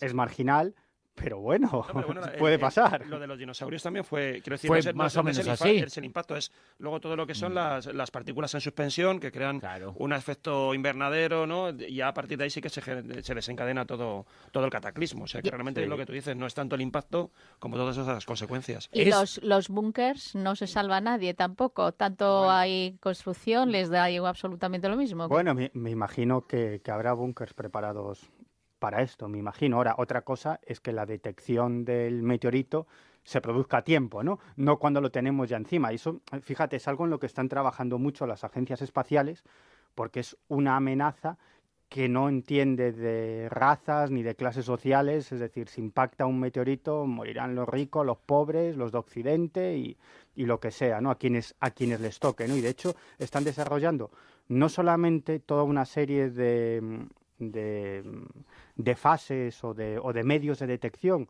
de la aparición de un meteorito, porque para enfrentarnos a esa amenaza lo primero es detectarlo con cierta antelación, ¿no? Y en eso se está trabajando. Y segundo, cómo desviar la trayectoria de un meteorito, ¿no? Y aquí se están haciendo trabajos muy interesantes y además contradictorios, ¿no? Porque no se ponen de acuerdo sobre cómo hacerlo. Algunos dicen, no, pues deberíamos lanzar algún tipo de armamento atómico y destruir el meteorito. Y otros dicen, ya, y al final nos llegarían los restos de ese meteorito y sería mucho más grave porque no tendríamos un impacto, tendríamos un montón de impactos en la Tierra. Otros dicen, bueno, pues lo mejor es desviarlo de su trayectoria. Mandar a Bruce Willis, ¿no? Claro, y algunos dicen incluso que lo que hay que hacer es llamar, Manuel, al ángel de la guarda. Solamente lo puede salvar él. Qué maravilla, qué arte para hilvanar noticias.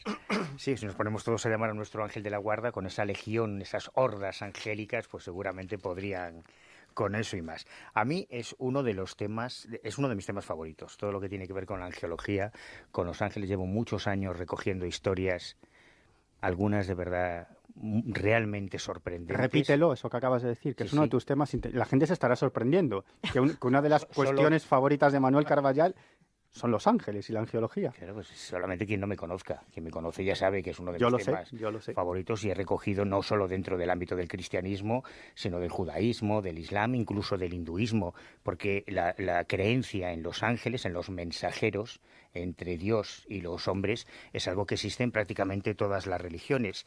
Y es algo, y esto es muy interesante, muy asociado, especialmente asociado a la infancia.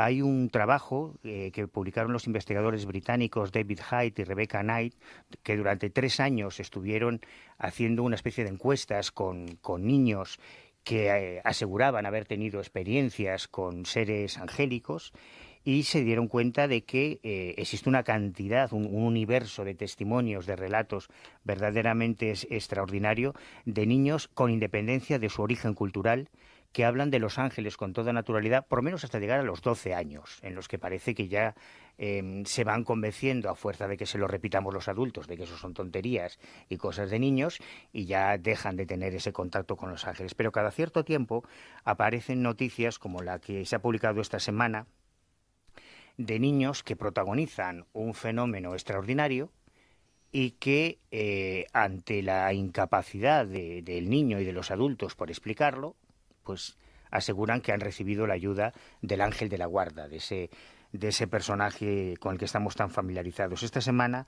la noticia llegaba desde Estados Unidos, desde la ciudad de Sugar City, cuando un padre que está haciendo los domingos ahí labores en el coche, en este caso estaba intentando cambiar el motor de un Toyota Prius. Vaya labores nada para más hacer y el nada domingo. menos. Estaba con sus 2 hijos, con Mason, de 17 años, y con JT, de 8 añitos, que es el protagonista de esta historia. Y en un momento determinado están intentando sacar el motor de ese coche. El hijo mayor, Mason, se corta en una mano, se va al baño, a la casa, para lavarse la herida. Y en ese momento en que el coche estaba levantado con una pequeña grúa, el padre se coloca debajo para intentar aflojar los tornillos del motor, la grúa cede y el coche cae con todo el peso sobre la caja torácica del padre. Y en ese momento se queda el pequeño J.P. Parker solo, sin saber qué hacer, y reacciona muy rápidamente, de una forma realmente extraordinaria. Coge el gato del coche, lo coloca debajo, y como no tenía fuerza, repito que es un niño de 8 años, no tenía fuerza para, utilizando los brazos, bombear la presión para levantar el coche, comienza a dar saltos, se sube encima de la palanca del gato hidráulico y comienza a dar saltos hasta que consigue levantar el coche para que el padre pueda respirar, y inmediatamente avisa a su hermano, avisan a los servicios médicos, y es auxiliado el progenitor. A raíz de este suceso, la Cruz Roja Americana de Gran Idaho presentó a este pequeño como uno de los 11 candidatos para el premio Héroes Reales del Este de Idaho, pero cuando le preguntaron cómo lo había hecho, porque justo después de que el padre ya se recupera, afortunadamente salva la vida, le piden que intente repetirlo. Y el muchacho, por mucho que salta, no es capaz de levantar el coche, no fue capaz de hacerlo. Y cuando le preguntaron cómo lo había hecho en ese momento, pues él, con toda la naturalidad del mundo, dijo que fue gracias a los ángeles que bajaron a ayudarle. Esta es una historia que se repite en todos los contextos culturales, en distintas partes del mundo, y que cuando nos enfrentamos a una situación así, evidentemente los médicos acudirían a una explicación como el hiperdinamismo, el sansonismo, que son esos fenómenos que se dan cuando en una situación de estrés máximo, normalmente un adulto, es capaz de generar una fuerza física que aparentemente no podría generar, pues cuando una madre ve que un coche ha atropellado a su hijo y es capaz de levantar el coche para rescatar a su hijo. Estos casos están documentados en la historia de la medicina. Bien, pues en estos casos, bueno, pues puedes atribuir a una educación cristiana, católica, este niño cree en los ángeles, bueno, pues ha sido capaz de generar ese fenómeno por sí mismo y acude a ellos. Pero hay otros casos realmente extraordinarios. A mí un tema que me tiene fascinado es el de los únicos supervivientes.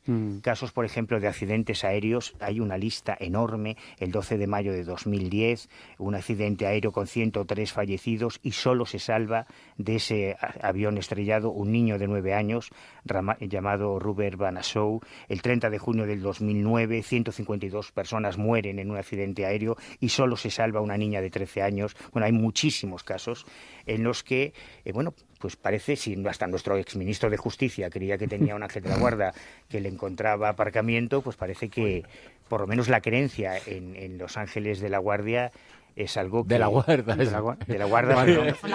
En la guardia también hay ángeles, en el caso pero de del otro Ministerio tipo. del Interior era muy procedente el ángel de la guardia. Por cierto, seguimos con nuestra encuesta. El 55% dice que no. La pregunta que hacíamos era: ¿has sentido alguna vez algo parecido a tu ángel de la guarda? Bueno, pues formulamos esa pregunta en Twitter, en nuestro perfil, en @rosavientos. La gente que quiera participar todavía va a estar unas horas más esa encuesta. Que no el 55% dice que no, el 45% dice que sí, está bastante igualado. Sí. Manuel, una pregunta. ¿Esta información... ¿Tú has respondido que sí? Yo estoy entre los sí. ¿Por qué? Porque, tal y como está planteada la pregunta, yo me he visto en situaciones en las que tenía que haberme quedado. Estoy recordando, por ejemplo, una experiencia en el primer viaje a Haití, y de repente, por unos acontecimientos rocambolescos que no te explicas, te salvas. Pues con una brecha en la cabeza, con una herida, con lo que sea, pero sigo estando aquí, ¿no? El escéptico, es que hay tantísimos casos de ese tipo, que tantísimos. Sientes cómo. Claro, yo no puedo afirmar que existe la guarda, pero sí, objetivamente, yo me he visto en situaciones en las que, joder, pues si no es el ángel de la guarda, pues es el demonio de la guarda, ¿no? Pero sabes, claro. ¿sabes también por qué? Porque todavía tienes tu lado infantil, tienes tu punto de inocencia y todavía sigues creyendo. Porque seguramente... Se le nota en la cara. Que la encuesta... Y en el chupete que llevo colgando. En vez de a los adultos, se lo hacen a los niños y habría seguramente que otros porcentajes. Pero ya tenemos otra perspectiva, ya nos cuesta más. Cada vez importante, más niños, cada vez más niños, porque cada vez pierden la infancia antes y a lo mejor se lo dices a según qué edad. Pero es importante que el 45... ¿Que pierden la infancia antes? Sí. ¿Los niños? Yo creo que sí. Pues hay niños, algunos hasta los 60 años, ¿eh? Manuel, en la información esta, ¿en algún momento dice el niño o describe cómo es? No. No lo dice. No, hay otros casos, tú lo sabes bien, en que hay casos de desapariciones, incluso por periodos de tiempo extraordinarios, en los que se describe una figura femenina, generalmente. Claro.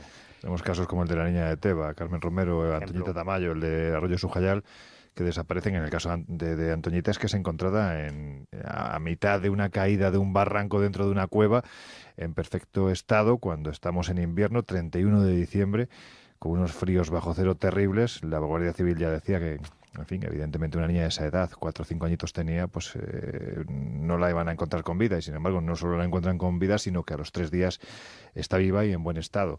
Y ella refiere en todo momento, como ocurrió además en esa década de los 70 en España, fue algo, entre comillas, relativamente común, ¿no? Cuando se producía una desaparición de un niño en condiciones extremas, ¿no? Y volvía a aparecer. Siempre describían lo mismo, ¿no? Una silueta, una mujer vestida de blanco que era la que les tranquilizaba, la que les daba calor de comer, una especie de, entre comillas, ángel de la guarda. Lo curioso es que en esa España tan beata y mariana de los años 70 en ningún momento se asociaron estos casos a una aparición mariana como en otros lugares, ¿no? Claro, estamos a lo mejor habituados dentro de nuestro contexto cultural, que es el judeocristianismo, la figura del ángel de la guarda o de los encuentros con ángeles es algo a lo que estamos muy acostumbrados por la bibliografía. Pero algo que te sorprende es cuando viajas y estás en países con una tradición judaica o con una tradición budista incluso, aunque existen en el hinduismo y en el budismo personajes como los ashuras y los devas, que también serían una especie de ángeles o de demonios, o en países musulmanes, donde también está muy presente la figura de los genios, de los jinn, lo hemos hablado en más de una ocasión, y de los ángeles también. Claro, cuando es una persona de otra raza, de otra cultura, de otra tradición, la que te cuenta lo mismo, casi te sobrecoge más, ¿no? Te sorprende más porque es un fenómeno universal. Pero es que a lo mejor los ángeles existen. Fíjate, yo me acuerdo, hace algún tiempo, yo acudí a una reunión de personas que creían haber mantenido algún tipo de contacto con un ángel o un ser protector, e incluso a varios de ellos les había salvado la vida. Además, la persona que organizaba esta reunión, yo creo que la conocemos todos aquí, se llama Gloria Alonso, es la organizadora del Congreso de Mil Caminos, y además ha escrito un libro sobre esta cuestión que se titula Mi vida con los ángeles, y acudían a ese encuentro varias personas que creían pues haber tenido algún tipo de encuentro con ese ser celestial, ¿no? Y yo recopilé varias de las historias de las personas que estaban allí, y algunas las publiqué en este libro, En Dios existe, donde le dedico un capítulo a esta cuestión de los ángeles, ¿no? Y había varios casos muy curiosos de personas que aseguraban que ese ángel de la guarda les había salvado la vida, ¿no? Me estoy acordando del caso de José Acedo, que es de origen peruano, ahora mismo está viviendo en España, y él decía que en su localidad natal, allí en Perú, que una tarde cualquiera que iba a visitar a su abuela, pues iba entretenido en sus pensamientos, cruzó la calle y no vio que venía un camión, ¿no? Y él dice que lo único que recuerda es los gritos de unas vecinas que ya veían que el camión le iba a pasar por encima, y él sintió en décimas de segundo como una mano invisible tiraba de su chaqueta hacia atrás, dice, con una fuerza absolutamente increíble, ¿no? Y me decía, es que el camión me pasó rozando el pelo, ¿no? Y él está convencido de que eso lo tuvo que hacer su ángel de la guarda. Otro caso de una mujer, en este caso no me vino el testimonio por la reunión que organizaba Gloria Alonso, ¿no? Sino fue por casualidad de una reunión de amigos, y esta chica, ella estaba convencida que su ángel de la guarda era un primo fallecido, un primo con el que había tenido mucha relación de niño, que murió, y que como estaban tan unidos, tenían tanta amistad, pues ella estaba convencida de que le había salvado la vida 2 veces. Y no era una persona vinculada a este tipo de temáticas para nada, además escéptica en muchas historias. Ella me contó 2 historias, una muy similar a esta. Ella estaba cruzando un paso de peatones, pero iba entretenida mirando el teléfono móvil y no vio que se acercaba un coche a toda velocidad. Y ella sintió como unas manos invisibles la empujaban por detrás y me contaba que se pegó un leñazo enorme contra la acera, pero eso evitó que el coche le pasara por encima. Y una segunda más espectacular, estaba en casa de unos parientes, pasando algún tiempo, y estaba sola en casa. Y una noche se despertó porque escuchó en la casa unos ruidos tremendos, ¿no? Unos estruendos enormes, y lo primero que piensa, alguien ha entrado en casa. Dice, bueno, será mi tío, la casa era propiedad de su tío, ¿no? Aunque vivía en otra vivienda, que habrá entrado en casa para algo. Y luego incluso pensó, a lo mejor son ladrones, ¿no?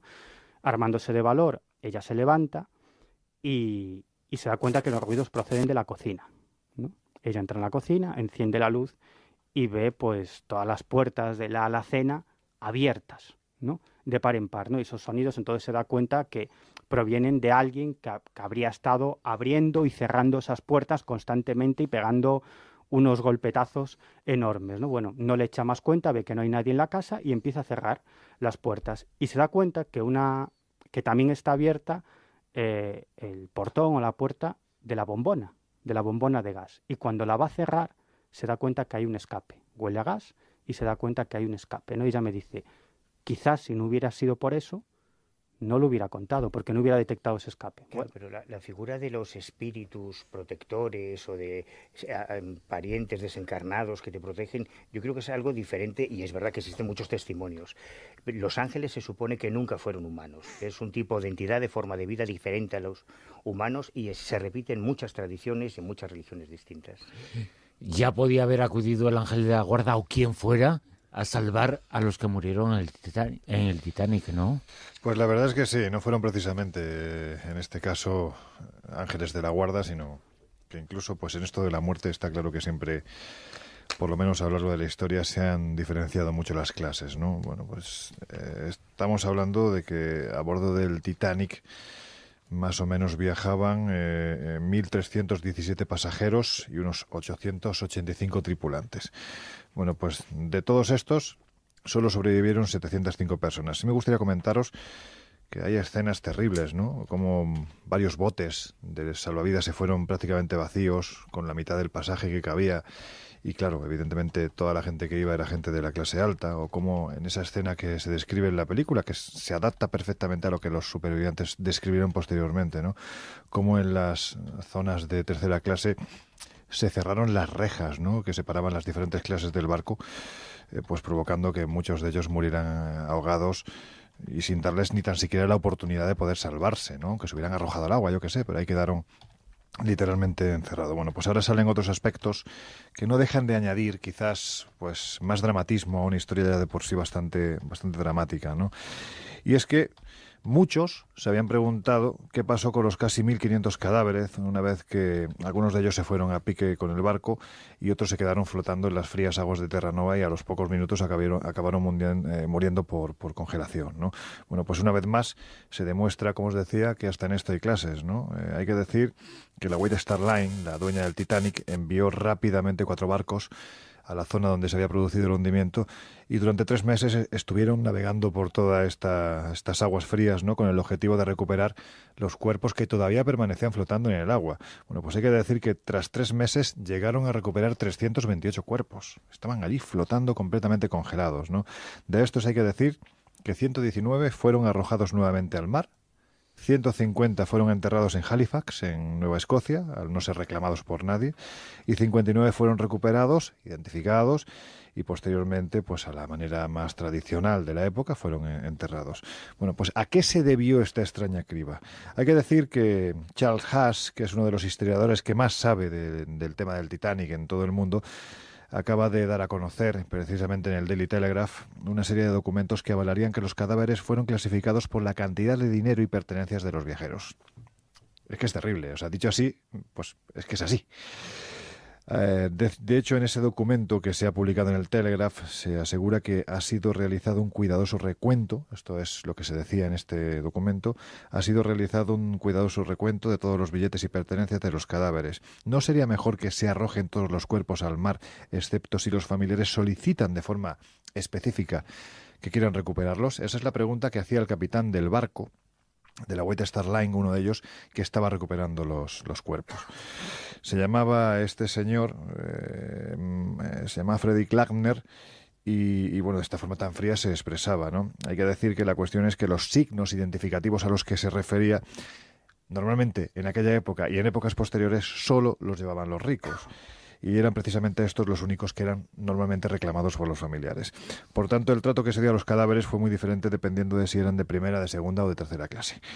No en vano hay que decir que en estos documentos se puede leer que los de primera clase fueron embalsamados y depositados en la bodega de la parte posterior, fueron colocados dentro de sus ataúdes para ser llevados a tierra y entregados a sus familiares, mientras que los de tercera, al acabarse, o al reservar, vamos a decirlo así, el líquido de embalsamar para los de primera, literalmente fueron arrojados por la borda, ¿no?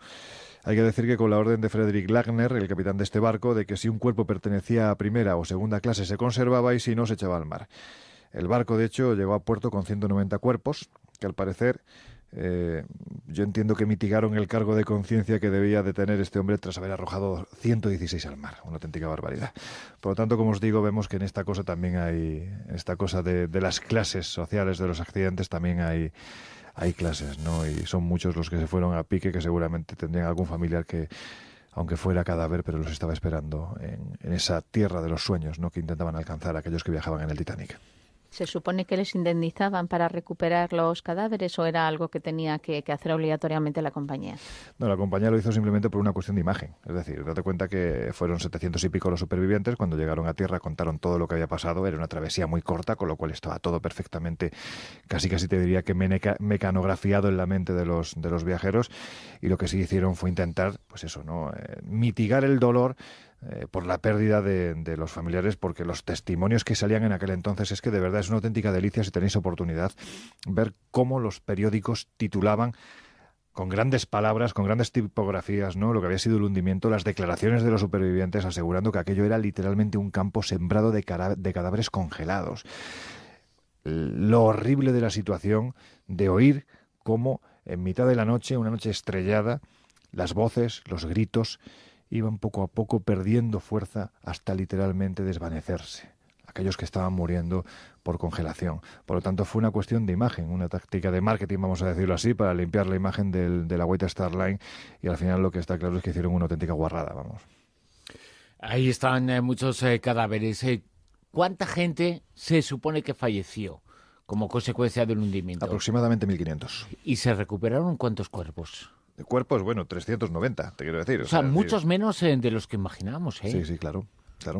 Porque pensamos que esa cifra, bueno, evidentemente hay una gente que salió y una gente que no se encontró, y son esos los fallecidos, pero cuerpos se encontraron solo. Muy poquitos. Solo, no llega a 400. Planteémonos lo que tuvo que ser ese hundimiento. Estamos hablando de un barco de 235 metros, 65 metros de proa a popa, es decir, es una auténtica brutalidad. Es que en el momento en el que se inclinan esas tres hélices gigantescas, cuando se quiebra el barco, eso tuvo que generar un torbellino extraordinario. Es decir, es que incluso los que estuvieran en las barcas de salvavidas cerca del barco, seguramente se fueron a pique por la propia fuerza del torbellino que desarrolló tanto tonelaje hundiéndose, ¿no? Por lo tanto, tuvo que ser terrible, de verdad. Lo que es terrible es ver, porque eso pasó, y ahí están las crónicas, que muchos de estos barcos de estas barcas salvavidas se fueron literalmente pues vacías, ¿no?, al 20-30% de su capacidad, y fueron muchas personas. No vamos a discriminar, porque al fin y al cabo una persona no deja de ser eso, o es tan importante como es una persona, pero fueron muchos los niños y los bebés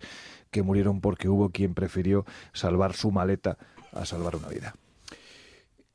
Y no sé si se perdieron o no vidas, pero sí se fue a pique un ovni, Juanjo, que aparece en los documentos desclasificados, en los documentos de la CIA que tanto te ha revisado. Un ovni nada menos que en el Himalaya. ¿Qué es esta historia que es desconocida y fascinante? Pues es uno de esos datos que aparecen en las fuentes de la CIA, que es cierto que hay, y aquí lo hemos comentado muy... Y en Año Cero también aparece. También. En Año Cero no, pero quiero decir que normalmente la mayoría de las fuentes son fuentes abiertas, ¿no?, como aquí estuvimos comentando, pero sí que es cierto que te encuentras algunos documentos, que es lo que sale este mes en la revista Año Cero, ¿no?, si no me equivoco, y... ¿Quién lo habrá escrito? No lo sé. Sabes, ¿no? Y es verdad que es uno de esos datos... y sale incluso en la portada, en la portada de la revista, fíjate. Qué buen gusto, qué buen gusto. Y lo firma un tal Juanjo Sánchez Oro, que ¿quién será ese? Pues, mi hijo se llama igual, puede ser él. Sí, vale. Me ha dicho que han marcado la portada en su casa. Que sí, me he hecho varios selfies con la portada. Es que es muy bonita. Hombre, no, sí, la verdad es que sí. Sí, lo voy a leer, lo voy a leer porque... La CIA desclasifica miles de expedientes X, eso dice la portada. Y uno de esos miles de expedientes tiene que ver con ese ovni estrellado en el Himalaya. A mí, yo me acuerdo que lo comenté con Pedrero, porque además con Miguel, porque era realmente muy, muy extraño. Siempre estamos hablando de los ovnis estrellados, sobre todo el de Roswell, ¿no? Y los alrededores. Parece que todos los ovnis se estrellan, igual que el meteorito cae en Londres, pues todos los ovnis se caen en los Estados Unidos, donde hay testimonios de un montón de accidentes, pues de 50, 60 accidentes, ¿no? Si vas cogiendo determinadas crónicas de determinados ufólogos. Pero claro, esto es un documento oficial que demuestra el rastreo y la documentación de 6 avistamientos en la zona del Himalaya que afectan a varios países, al norte de la India, Nepal, a Bután. Pero hay uno que va más allá, y es que es una pequeña crónica, apenas unas líneas dentro de un informe, que luego además, a continuación de esa pequeña crónica, hay un gran rectángulo censurado, como ya saben, hemos comentado aquí, que gran parte de la documentación sí se desclasifica, pero con con parches, ¿no? Con tachones que impiden saber muchas veces cuál es el contenido más atractivo del informe en sí. Y aquí lo que comenta es que nos habla concretamente de un objeto que describe como un objeto metálico, una especie de disco metálico, que fue recuperado, y estamos hablando de algo que ocurre en un país pues tan excéntrico, ¿no? Fuera de los Estados Unidos, y sin embargo parece que los americanos estaban allí y recuperan un objeto metálico con forma de disco de un cráter. Y ese objeto había sido previamente había sido visto surcando los cielos. Y ahí acaba la crónica, o sea, nos lo dejan todo lo mejor. Entonces, no sabemos realmente qué es lo que impactó allí. Y luego, además, hace un añadido, que es que dice que esos restos que se recuperaron ahí eran similares a otros restos que se localizaron y se recuperaron en otros puntos de la India. Eso se encuentra en la portada de la revista Año Cero de este mes. En su interior, ese reportaje de Juanjo Sánchez Oro. Vamos a seguir esta visita a la librería, al kiosco, y nos encontramos, por ejemplo, que existen nuevos ritos mayas. Lo dice la revista Enigmas, y ya que contamos aquí en la mesa con su director, pues vamos a contar algo, ¿no? ¿Han vuelto los mayas? Bien enlazado. Es que nunca se han ido. La realidad es que nunca se han ido, ¿no? Mira, hago ruido porque además este mes vamos también con un libro de nuestra compañera Laura Falcolara, que tiene un título bastante sugerente, Gritos antes de morir. Precisamente antes estábamos hablando de lo de la muerte, hasta dónde se distingue si se llega o no se llega, o se da la vuelta o lo que sea, y mira, pues aquí tenemos este libro. Realmente no se han ido, es decir, tenemos que pensar que posiblemente el último gran genocidio que se produce en América Central nos lleva a la década de los 30-40 del siglo pasado, cuando en El Salvador son asesinados literalmente más de 30.000 herederos de la tradición maya simplemente por reclamar algo tan propio como eran sus tierras para poder cultivarlas, ¿no? Hoy en día es verdaderamente interesante. Yo creo que es una de las cosas que nos gustan más especialmente. Bueno, Juanjo también ha publicado mucho de esto, pero a Manuel y a mí, ¿no? Que es todo lo que tiene que ver con esa antropología del chamán, del yerbero, del huesero, que todavía hoy permanece completamente innata, ¿no? En estas regiones, como parte de esa tradición que no se ha ido, ¿no? Es curioso, tú también has estado, Miguel, en la región de Chiapas, ¿no? Es fascinante ver cómo todavía hoy esos ritos, ¿no? Que vienen del pasado, que se han intentado sincretizar, ¿no? Con las nuevas religiones con las que se han impuesto y sin embargo no lo han logrado. Es curioso, por ejemplo, cómo en San Juan Chamula, allí tenemos una iglesia que durante unos días de la semana es iglesia católica, apostólica, romana, y durante otros días templo maya. Y allí se celebran ritos propios de esta tradición. Eso es parte de lo que nosotros intentamos dedicar en este reportaje de portada de este mes, los nuevos ritos mayas, porque los señores del tiempo, como eran conocidos, ¿no? Pues no se han ido realmente. Mira que hemos hablado veces, ¿no? En la tertulia de ese colapso que parece que de un día a otro se lleva por delante a una cultura tan sumamente fantástica y enigmática como lo maya, y sin embargo hay que decir que en pleno siglo XXI todavía quedan herederos que siguen practicando esos ritos. Ofrecemos cuáles son, evidentemente asociados pues a solsticios, equinoccios, a los cultivos, a las cosechas, pero ahí están, ¿no? Envueltos de esa magia de un pueblo que se supone desapareció hace 600, 500 años y sin embargo que todavía sigue muy vivo. Ahí se encuentra ese reportaje en la revista Enigmas de este mes. Su director, Lorenzo Fernández, tenemos la suerte de que esté además aquí con nosotros en la tertulia. Queda todavía tertulia por por delante os vamos a contar eso que ha ocurrido fascinante. En Nicaragua, más de 200 personas supuestamente víctimas de una posesión. Los primeros resultados que se conocen ya del proyecto Genoma Sintético y muchas otras cosas que llegarán en esta tertulia Zona Cero. Eso sí, después de las noticias, después de ponernos al tanto de lo que está ocurriendo en España y en el mundo, después de esa actualidad, continúa La Rosa de los Vientos.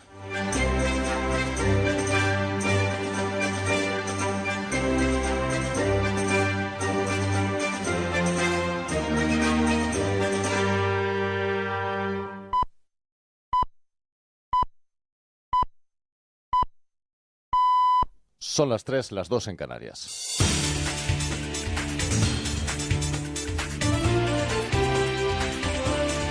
Noticias en Onda Cero. Buenas noches. La presidenta de la Junta de Andalucía, Susana Díaz, va a anunciar el próximo 26 de marzo su candidatura a las primarias del próximo mes de mayo para la Secretaría General del Partido Socialista y va a ser en un gran acto en Madrid. Con su anuncio, Díaz se convertirá en la tercera aspirante a liderar el PSOE junto al exsecretario general Pedro Sánchez y el exlendakari Patxi López, quien hoy ha presentado el documento político de su candidatura en un acto en Getafe. En Cádiz es donde ha estado Pedro Sánchez para decir que su único rival es el Partido Popular. Escuchamos a ambos. Nunca un socialista será mi adversario. Yo tengo muy claro dónde están mis adversarios.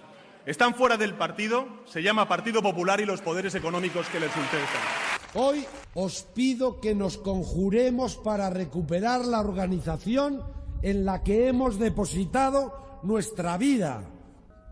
Ayudadme a conseguirlo.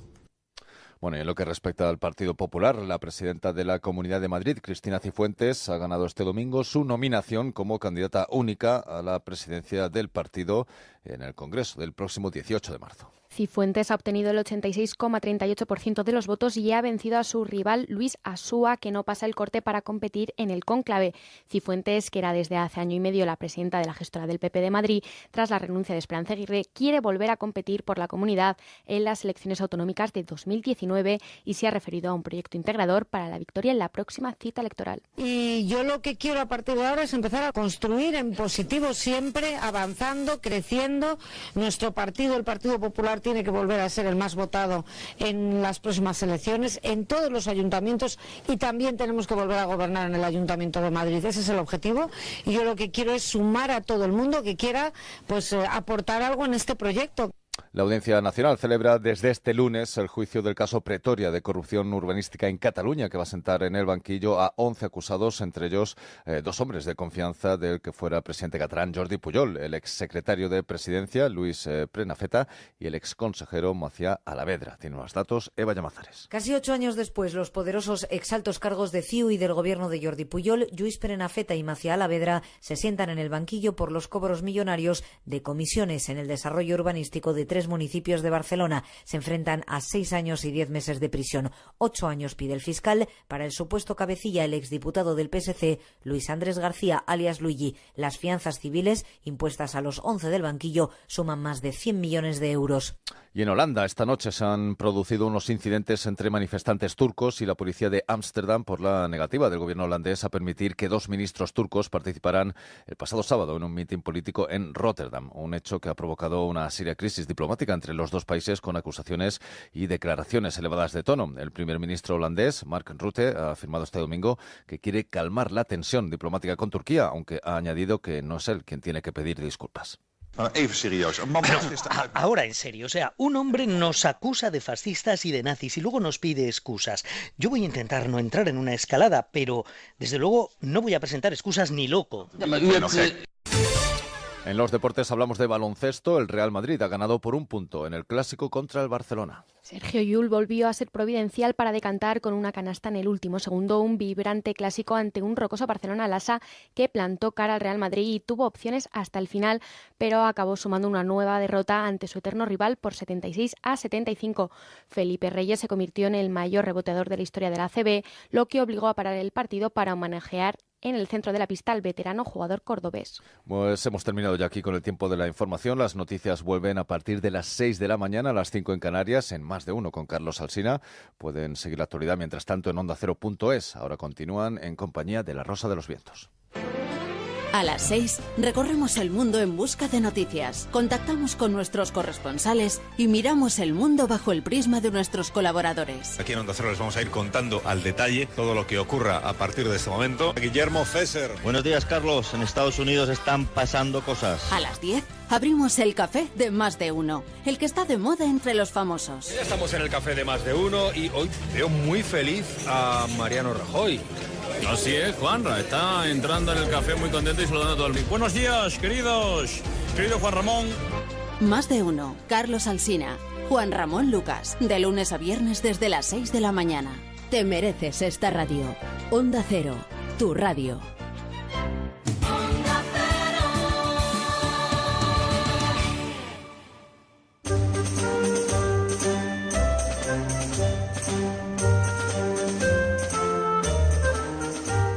En Onda Cero, La Rosa de los Vientos con Bruno Cardeñosa. Continuamos unos minutos más en la tertulia, en la tercera hora de programa de La Rosa de los Vientos. Vamos a tener también los ecos del pasado con Laura Falcó Lara. También un nuevo juicio a la historia con la profesora Ana María Vázquez Ois. Y la era digital, Javier Sevillano nos va a poner al tanto de todas las noticias que tienen que ver con este tiempo informático y digital en el que estamos viviendo. Pero antes os queremos comentar otras cosas, algunas informaciones más en esta tertulia. Por ejemplo, los primeros resultados, Silvia, del proyecto Genoma Sintético.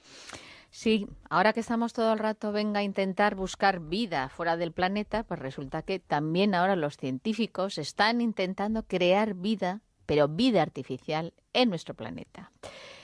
Ellos son los del proyecto, los científicos que llevan a cabo el proyecto Genoma Sintético. Todo esto pues empezó un poco para poner en antecedentes a nuestros oyentes en 2010, cuando el biólogo Craig Venter, pues que está considerado el padre del genoma humano, pues él fue el primero en crear una forma de vida sintética. Él consiguió reproducir ADN completo de la bacteria, vamos allá, Mycoplasma mycoides. Bueno, pues un año después le tomó el relevo otro, que fue Jet Becker. Él es el director del Instituto de Sistemas Genéticos del Centro Médico New Langone. Bueno, pues Becker recogió el testigo de Venter y lo que hizo fue, lo primero de todo, diseñar el brazo de uno de los 16 cromosomas de la levadura. ¿Cómo se llama? ¿Cuál es el nombre científico de la levadura? Se llama Saccharomyces cerevisiae. Algo de Viciae tiene que tener. Bueno, pues te vas a la panadería y pides eso y te echan la panadería. Ahí estamos. Dices, a ver, masa madre, que le vamos a echar aquí la levadura, el cerevisiae, y va a salir divino.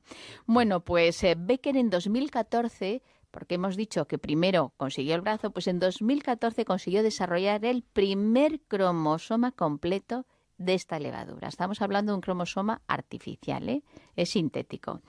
Y ahora lo que se ha publicado en Science es que han conseguido desarrollar ya 5 cromosomas sintéticos completos. O sea que poquito a poco van evolucionando, van intentando conseguir ese organismo totalmente artificial.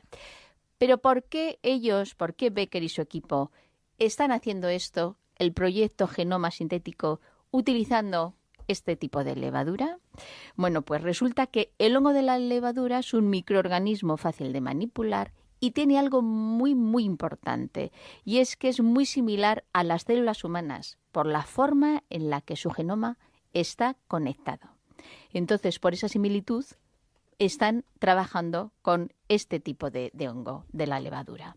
El objetivo final es conseguir los 16 cromosomas sintéticos. Hemos visto que han conseguido 5, lo que quieren es llegar a conseguir los 16. Y una vez que lo consigan, tendrán ese primer genoma sintético completo. Pero, ¿cómo lo hacen? Lo que hacen es utilizar un software que les ayuda a crear estos cromosomas. Lo primero es, objetivo, eliminar todos los elementos repetitivos de ADN, recodificando parte del material genético. También logran mover los genes de transferencia de ácido ribonucleico a un nuevo cromosoma sin que éste sufra ningún defecto. Y tercero, añadir información para que facilite la construcción y manipulación de otros cromosomas.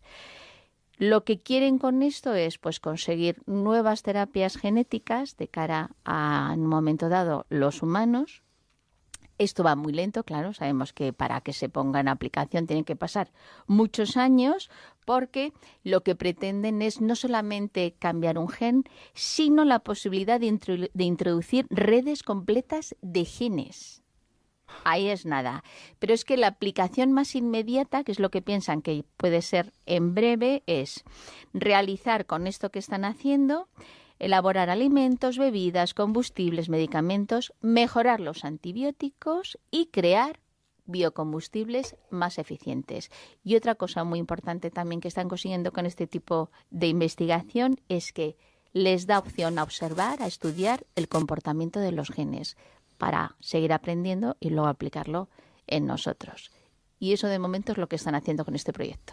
Madre mía, a ver quién se atreve a hacer prospectiva de cómo será el mundo dentro de 50 años. Hay una técnica nueva de hace unos años que además surgió de la investigación que se denomina básica, ¿no? De la investigación aplicada, y está en ese descubrimiento un biólogo español que está en la Universidad de Valencia, si no me equivoco, y ha sido candidato al premio Nobel, que es la técnica que se llama CRISPR, que es una técnica para, no sé si la habéis escuchado, que es para editar, cortar y pegar los genes, que es muy, muy eficaz, muy precisa y sobre todo muy barata. No necesita que los laboratorios tengan grandes recursos, ¿no? Lo cual permite hacer hibridaciones de una manera muy sencilla a los que han desarrollado, porque esto surge de la investigación básica y luego la técnica salió de estos estudios de este investigador.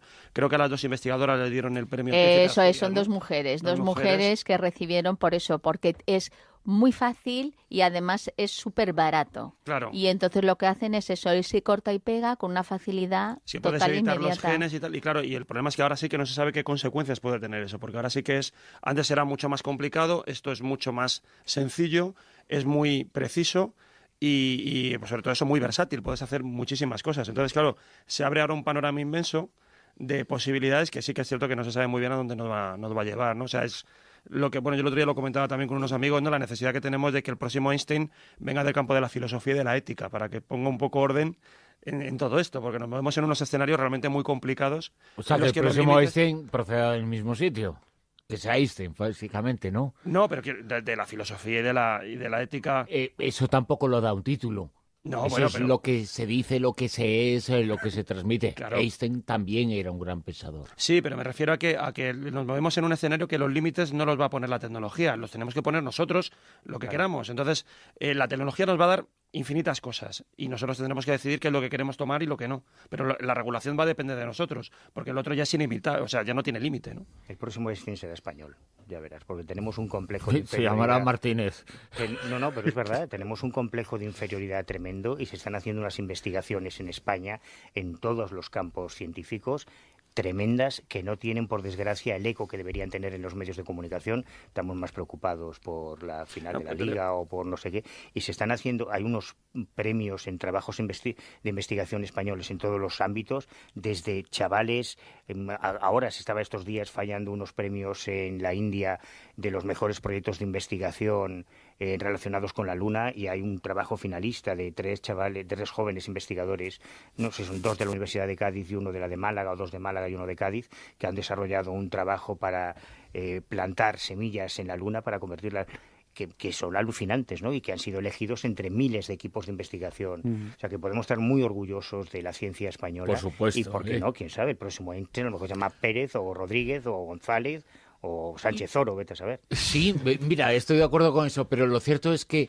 hay científicos en la historia de nuestro país verdaderamente importantes, sin los cuales no existiría nada de lo que tenemos. Me ha venido a la mente ahora mismo, ¿no? Cuando hablamos de la neurología, hablamos de la mente, es que nada de lo que existe ahora existiría sin una figura como Santiago Ramón y Cajal. Por ejemplo. Que es fundamental. Escribió el primer capítulo de muchos capítulos. Y una persona sin medios, sin recursos, los que existían entonces, evidentemente, accedió a lo que había en aquella fecha.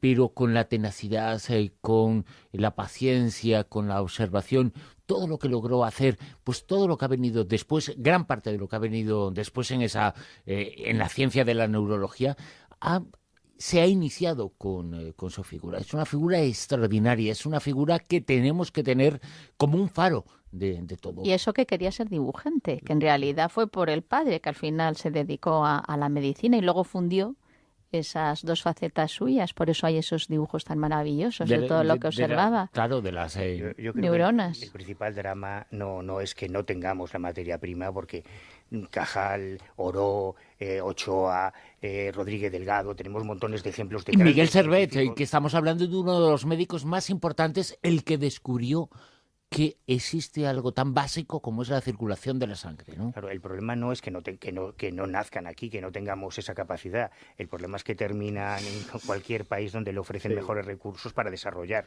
esa capacidad. Y eso está pasando. Pero yo creo que terminan en todos los países, porque una cosa es en donde vivan, pero su conocimiento es para todos, ¿no? Bueno, debe ser para ser todos. para todos, debería ser para todos. Es decir, Ramón y Cajal estuvo en muchos sitios, gran parte de su trabajo lo hizo en Madrid, lo hizo en Zaragoza fundamentalmente, en estos dos sitios, y lo hizo en España, pero es universal, no está limitado a un lugar, ¿no? La figura de otras figuras científicas. La ciencia tiene que no tener fronteras, tiene que funcionar sin fronteras. Las fronteras que no existen se las ha inventado el hombre para estorbar, pero la ciencia no. La ciencia se ha inventado para no estorbar, ¿no? Esa es la teoría. Sí, claro. Bueno, pero que algo de presupuesto dieran más dinerito a investigación y desarrollo, que eso hace que las personas y sobre todo el país evolucione y el mundo evolucione mucho mejor. Yo creo que es, mi opinión es más importante dar ese presupuesto que darlo a las armas militares. Y es un poco triste que todos nosotros paguemos la formación de científicos, de médicos, etcétera, y que luego pues toda esa información y toda esa sabiduría y toda esa técnica acabe en otro país, ¿no? Que no se ha gastado ni un euro en la formación de esas personas y que luego ponen todo su talento al servicio de instituciones de otros países que no son España, ¿no? Cuando aquí... Pero porque tienen mejores recursos y mejor equipamiento. Yo no estoy del todo de acuerdo con eso. Con la fuga de cerebros se producen algunas cosas y en otras no. No pasa nada, porque un gran científico que viva y que haya nacido en Madrid trabaje, estudie y contribuya para el bien de la humanidad estando en Nueva York, ¿no? Yo no estoy de acuerdo, porque fíjate que los países con más posibilidades económicas, que son potencias económicas como Estados Unidos, la base de su desarrollo tecnológico, científico, industrial es precisamente poner el cheque encima de la mesa y fichar a científicos de todo el mundo cuando a lo mejor podían desarrollar su trabajo y generar beneficios a los países de los que son oriundos. No. Beneficios nunca. La ciencia no se puede medir nada en términos económicos. Bueno. El problema de poner el cheque es que existen empresas que se benefician del desarrollo intelectual, del desarrollo científico. Empresas e instituciones, Bruno. Sí. Instituciones públicas. Claro. Es decir, y que luego venden sus servicios al mejor postor. Es un mundo verdaderamente horroroso y lamentable, ¿no? Lo que existe. Hay que cambiar totalmente eso. Pero aquí también se hacen, la ciencia es para todos. A ver, aquí también se hacen grandes fichajes de talentos extranjeros. También. Cristiano Ronaldo, Messi... No. Cantidades, ¿no? Hay universidades en España que tienen muchos talentos que han venido de fuera. Había una iniciativa estupenda que a mí cuando la escuché me pareció genial, y es que en las declaraciones de Hacienda de Todos decían los científicos que una de las posibilidades por el problema de falta de financiación es que igual que te daban la opción de ONGs, también te dan la opción de la Iglesia, que te dieran la opción de poder tú coger y dar esa parte a I+D, a investigación y desarrollo. De forma, lo que pasa es que hay una serie de... En el momento en el que eso no tiene que ser opcional, creo yo, Pero de todas formas eso tiene que ser obligatorio, forma parte de los presupuestos. Pero la propia ciencia tiene una serie de vicios que ahora mismo están muy en revisión. La política, por ejemplo, de publicaciones, de que tengas que publicar constantemente y si no, y tienes que pagar para publicar. También es cierto. Pero, por ejemplo, esto que comentaba yo de lo del CRISPR, el método este nuevo de edición y corte y pega genético, parte de una investigación de base, ¿no? Las investigaciones de base son aquellas que en principio no tienen ninguna aplicación, ¿no? Y sin embargo son fundamentales para el desarrollo del conocimiento. Bueno, pues eso casi fue el empeño personal de un investigador español por tratar de un asunto que nadie quería y para el que no había financiación, porque parecía que como no tenía prestaciones inmediatas, nadie estaba dispuesto a meter un duro en ello. Y sin embargo, a partir de eso se hizo luego un desarrollo aplicado. Entonces, claro, lo que se financia sobre todo son investigaciones que inmediatamente se vea que pueden tener un uso claro. Y si no, esas investigaciones de fondo, de base, no se aplican. Y claro, eso es de la propia ciencia, de los propios mecanismos que tiene a la hora de invertir recursos. Y vamos a finalizar esta tertulia con una información que nos llega, que nos va a contar Miguel Pedrero, que llega desde Nicaragua, una información impactante.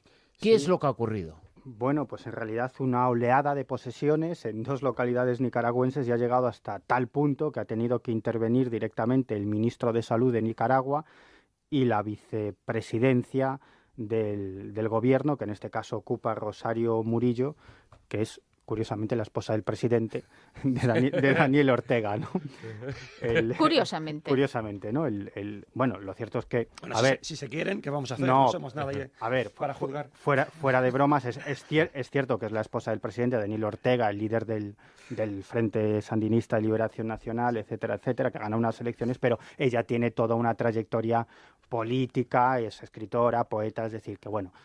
que está muy preparada. Es decir, no vamos a decir que está ahí porque es la esposa del presidente, ¿no? Sino que tiene, que no lo sé, pero es cierto que ella tiene una trayectoria política e intelectual muy importante, ¿no? Bueno, ¿Y está ella entre las poseídas o no? No, ella no está. Vale. Ella no está entre las poseídas. El caso es que esto comienza en una localidad bastante pobre que se llama Raití y bueno, en este caso empieza por una serie de personas que aparentemente dicen que están poseídas y, como suele suceder en este tipo de cuestiones, pues al principio son 3 o 4 y al final se convierte en una auténtica oleada, ¿no? Convulsiones, alucinaciones. Bueno, algunos llegaron a correr tanto, es decir, sin parar, que se desmayaron. Es decir, por falta de fuerzas. Era imposible atraparlos y que dejaran de correr. Ellos corrían, ¿no? Eran Forrest Gump. Sí, pero hasta tal punto que les fallaban las fuerzas y se desmayaban. Luego, una vez que los recuperaban, ellos, bueno, pues volvían en sí, se estabilizaban y decían no recordar nada de lo que había pasado. Bueno, pues lo fascinante de este asunto es que la cosa no quedó aquí, sino que de esta localidad, de Raití, esta oleada de posesiones comenzó a diseminarse por otras poblaciones cercanas, ¿no? Y donde más posesos hubo de esta oleada de posesiones fue en Santo Tomás de Umbra, ¿no?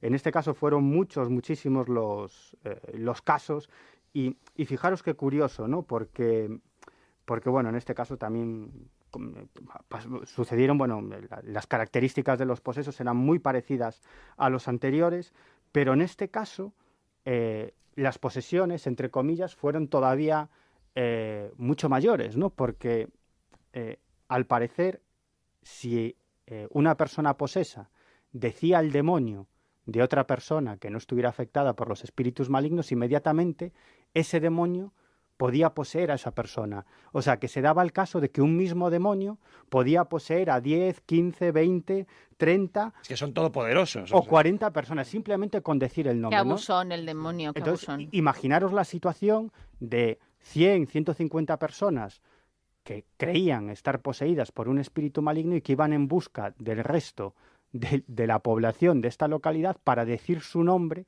y que el espíritu, que ese espíritu maligno, también se introdujera en ellas. Al final tomó cartas en el asunto una chamana, una sanadora tradicional, y decretó que la causa de estas posesiones era una muñeca vudú que había llevado al poblado, a esta localidad, uno de sus ciudadanos, ¿no? Entonces, ¿qué hicieron las personas que no estaban poseídas todavía por estos espíritus malignos? Bueno, pues quemaron a esta muñeca vudú y parece que ahí se terminó todo.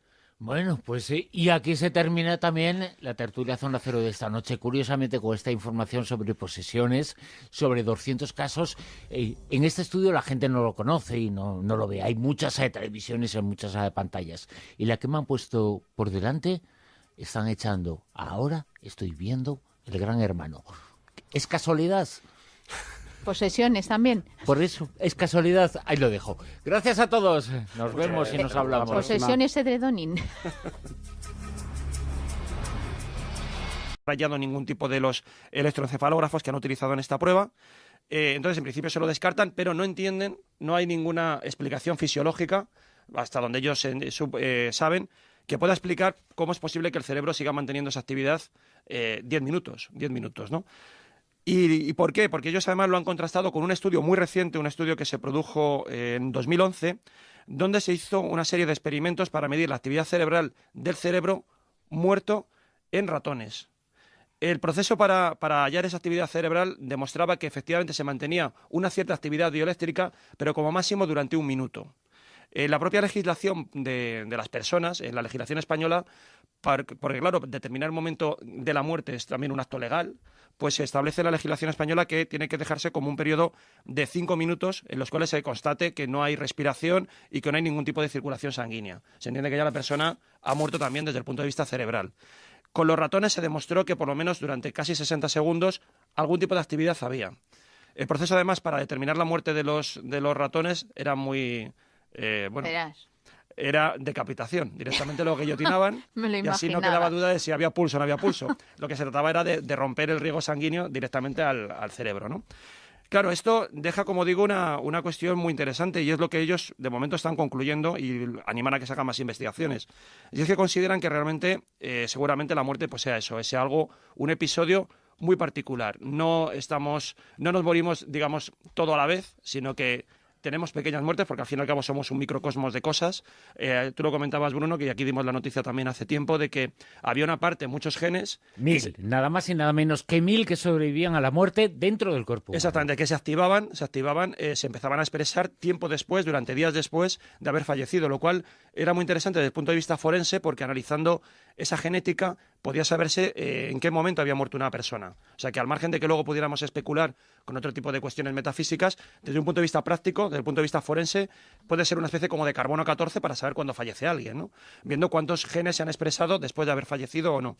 Y en este caso lo que nos encontramos es con esa actividad que no se sabe qué supone, porque claro, hablamos de ondas delta que realmente no permitirían.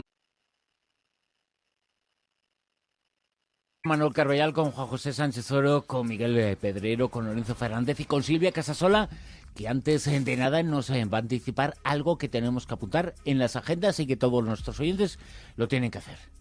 Pues sí, porque estamos de enhorabuena. El próximo 16 de marzo, este jueves, a las 7:30 de la tarde, vamos a hacer la presentación del libro Los enigmas de Piri Reis y otros navegantes, del autor José Juan Montejo, que fue el flamante ganador de la 6ª edición del Premio Juan Antonio Cebrián de Divulgación Histórica.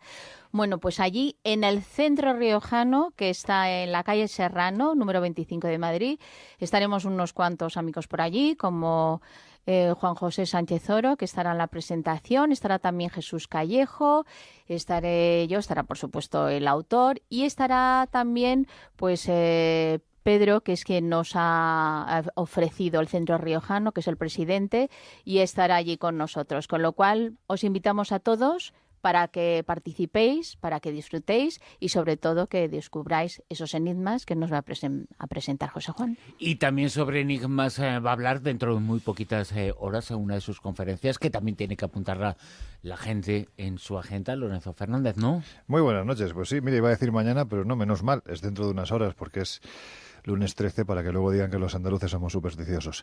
Pues eso, en unas horas estaré en Benidorm, en unas conferencias, es la 9ª jornada que organiza el Club de Opinión de Benidorm y allí estaré pues intentando buscar, vamos a ver si encontramos, entre otras muchas cosas, el Arca de la Alianza y otros objetos sagrados, pues eso, ¿no? En el Salón de Actos del Ayuntamiento de Benidorm a partir de las 8:15, aforo limitado y completamente gratis, claro.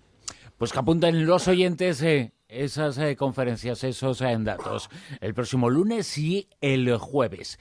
La ciencia se está preguntando qué hay detrás de esos mapas, los de Piri Reis. También está buscando el Arca de la Alianza y está buscando Juan José Sánchez Oro qué hay después de la muerte y lo que está encontrando es fascinante, ¿eh? Parece que lo que hay son tantas cosas que no se sabe muy bien dónde está el límite de la vida y de la muerte. Yo creo que lo que vamos a comentar viene a extraer la primera conclusión, que es así como lo dicen los propios científicos, de que la muerte realmente, más que ser una especie de experiencia universal, sería algo muy particular. Tendríamos que hablar de la muerte de cada cual porque se manifiesta de una manera muy, muy diferente, ¿no?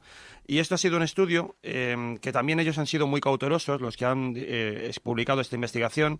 Es un equipo de investigadores, de científicos de la Universidad de Ontario Occidental en Canadá, dirigidos por Loretta Norton, que lo que han hecho ha sido una serie de pruebas de medir lo que es el estado encefalógrafo, el electroencefalógrafo de unos pacientes en un proceso terminal, en concreto de 4 pacientes. Y lo estaban haciendo realmente no para tanto saber, digamos, cuestiones sobre la muerte, sino porque lo que quieren saber es cuánto tardan las neuronas en apagarse totalmente de cara a luego poder realizar algún tipo de trasplante de órganos. Es un poco la finalidad de en la las investigación. personas, ojo, que tenían neuronas en vida. Que tenían neuronas en vida, efectivamente. Sí, es muy importante eso. Sí. Que no son todos. Sí, porque las otras no gastan electricidad, entonces Claro. tampoco, y con el precio que está el recibo, pues tampoco hay que andar ahí indagando. Entonces, es muy interesante porque, claro, ellos en principio estaban monitorizando esa actividad y se han encontrado en la lectura de estos 4 pacientes, pues unos resultados bastante curiosos, ¿no? En principio, lo que más les ha llamado la atención es que había un paciente que había tenido una muerte cerebral 10 minutos antes de que se produjera la muerte circulatoria, por así decirlo. Es decir, cuando ya no le late el corazón, cuando ya no tiene ninguna señal de pulso sanguíneo. Pero luego lo que se han encontrado es otro caso, un paciente en el cual mantuvo actividad bioeléctrica en la corteza cerebral durante 10 minutos después de haber fallecido, de que ya su corazón le dejara de latir.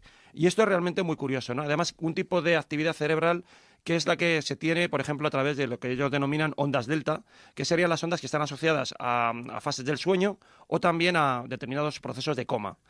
Claro, esto es muy, muy curioso porque lo que han hecho estos investigadores en esta pequeña muestra, que ellos mismos reconocen que todavía es muy pequeña, porque son solamente 4 pacientes nada más. Evidentemente es muy pequeña, pero es muy significativo el resultado, claro. Ellos lo que defienden es, primero, han estado especulando si había la posibilidad de que estuvieran ante un error técnico, ante que hubiera algún fallo mecánico, vamos a decir así, en el instrumental, pero en principio todo ha funcionado bien, nos vamos muriendo por partes, por piezas, ¿no? O sea, es que es así. Sí, bueno, yo supongo que incluso la persona que tenía esa actividad eléctrica, creo que habías dicho ondas delta, se supone que no es alguien que vaya a volver a la vida, ¿no? Con lo cual, para la cuestión de los órganos, pues bueno, que haya una ligera actividad no quiere decir que vaya... No, claro. Además la persona está muerta. Claro. Bueno, en realidad... Te quiero decir... bueno, en realidad es lo que decía Juanjo, definamos qué es muerte, ¿no? Es que ahora es muy complicado. Hace unos días, muerte cardíaca, pero no muerte cerebral. Además, en un entorno tan sumamente propenso, ¿no?, a este tipo de tertulias y de debates, como era el Santuario de la Balma. Estaba con varios compañeros, entre ellos había varios médicos, ¿no? Precisamente estábamos hablando de esto, ¿no? Y es un poco la creencia, quizás tan cinematográfica, que tenemos, bueno, pues quien no sabe de esto, de que cuando el cuerpo muere, cuando el corazón se para, de repente esa pantalla se queda con la rayita lisa. Yo creo que todos tenemos ese sonido en la mente, ¿no? Bueno, pues es que eso no es así, es decir, siempre quedan trazas residuales, que no deja de ser la actividad eléctrica, pues eso, valga la redundancia, residual que queda en el cuerpo. De hecho, un buen rosaventero, Fede, un buen rosaventero de Sevilla, pues nos comentaba cómo antiguamente las tradiciones llevaban a la gente que estaba en ese punto de, bueno, pues de pasar ya, vamos a decirlo así, al otro lado, es decir, prácticamente no había actividad en su cuerpo, como antiguamente o bien colocaban al difunto de pie para que esa última actividad eléctrica, como si fuera masa, literalmente se fuera por el suelo, o si no podían hacerlo le colocaban una piedra. Y era inmediata, se producía el fallecimiento inmediatamente, ¿no? Por lo tanto vemos que esas trazas residuales de electricidad es vida. Bueno, es que no dejamos de ser eso, ¿no? Es decir, somos electricidad en estado puro, somos agua en estado puro, somos muchas cosas, ¿no? Pero eso no quiere decir que el cuerpo, si consideramos vida, la conciencia, consideramos vida la conciencia, bueno, pues en ese instante yo creo que la conciencia se ha perdido completamente. Hay una cosa más que se me olvidó comentar, que es interesante, y es que también ellos mismos reconocen en este estudio que estos pacientes estaban muy medicalizados. Entonces, claro, tampoco se sabe cómo influye ese tipo de medicación, de paliativos y tal, en el proceso de la muerte, que eso también ha condicionado mucho de las experiencias cercanas a la muerte. Pues si esos fármacos influyen hasta el punto de hacer vivo a alguien que está muerto. Bueno, no lo sé, pero bueno, que es importante, porque claro, ahora mismo tú comentabas los procedimientos antiguos, cómo se miraba antes crear ningún tipo de ensoñación, se supone, ¿no? Entonces, bueno, pero es interesante que todavía exista esa actividad bioeléctrica, y para cuestiones que a nosotros nos interesan mucho, como las experiencias cercanas a la muerte, pues nos abre también ahí todo un nuevo ámbito, ¿no?, de debate y discusión de si realmente la persona está muerta, no está muerta, ese tipo de cuestiones que tanto hemos comentado. Y también una cosa, perdona, importante. Antes has dicho el asunto de los trasplantes de órganos. Claro, ahora el dilema está qué tiempo se tiene que dejar, porque yo no sé cuál es la política que tienen a la hora de extraer los órganos, en qué momento dicen que ya se puede, porque claro, esos órganos tienen que tener unas características para que estén en perfectas condiciones, que enseguida, una vez que se supone que el paciente ha muerto, lo extraigan y hagan el transporte correspondiente. Si dejan un proceso para ver si esa persona realmente ha fallecido o no, yo no sé cuál es el protocolo. Es que el problema es que quizás con esto lo que nos vienen a decir es que la muerte, yo digo, es muy individual. O sea, había una persona, de estos 4 pacientes, uno había fallecido cerebralmente, desde el punto de vista de que había perdido todo ese ritmo bioeléctrico en la corteza cerebral, lo había perdido 10 minutos antes de la muerte cardíaca. O sea, su cerebro murió primero y luego murió el corazón, pero en este otro caso fue al revés. Primero muere el corazón y luego muere el cerebro. Del todo, si es que entendemos que, bueno, si esto podemos considerarlo vida inteligente de alguna forma, porque, bueno, son claro, si eso se puede considerar vida o no, claro, lo que sí se puede considerar es actividad.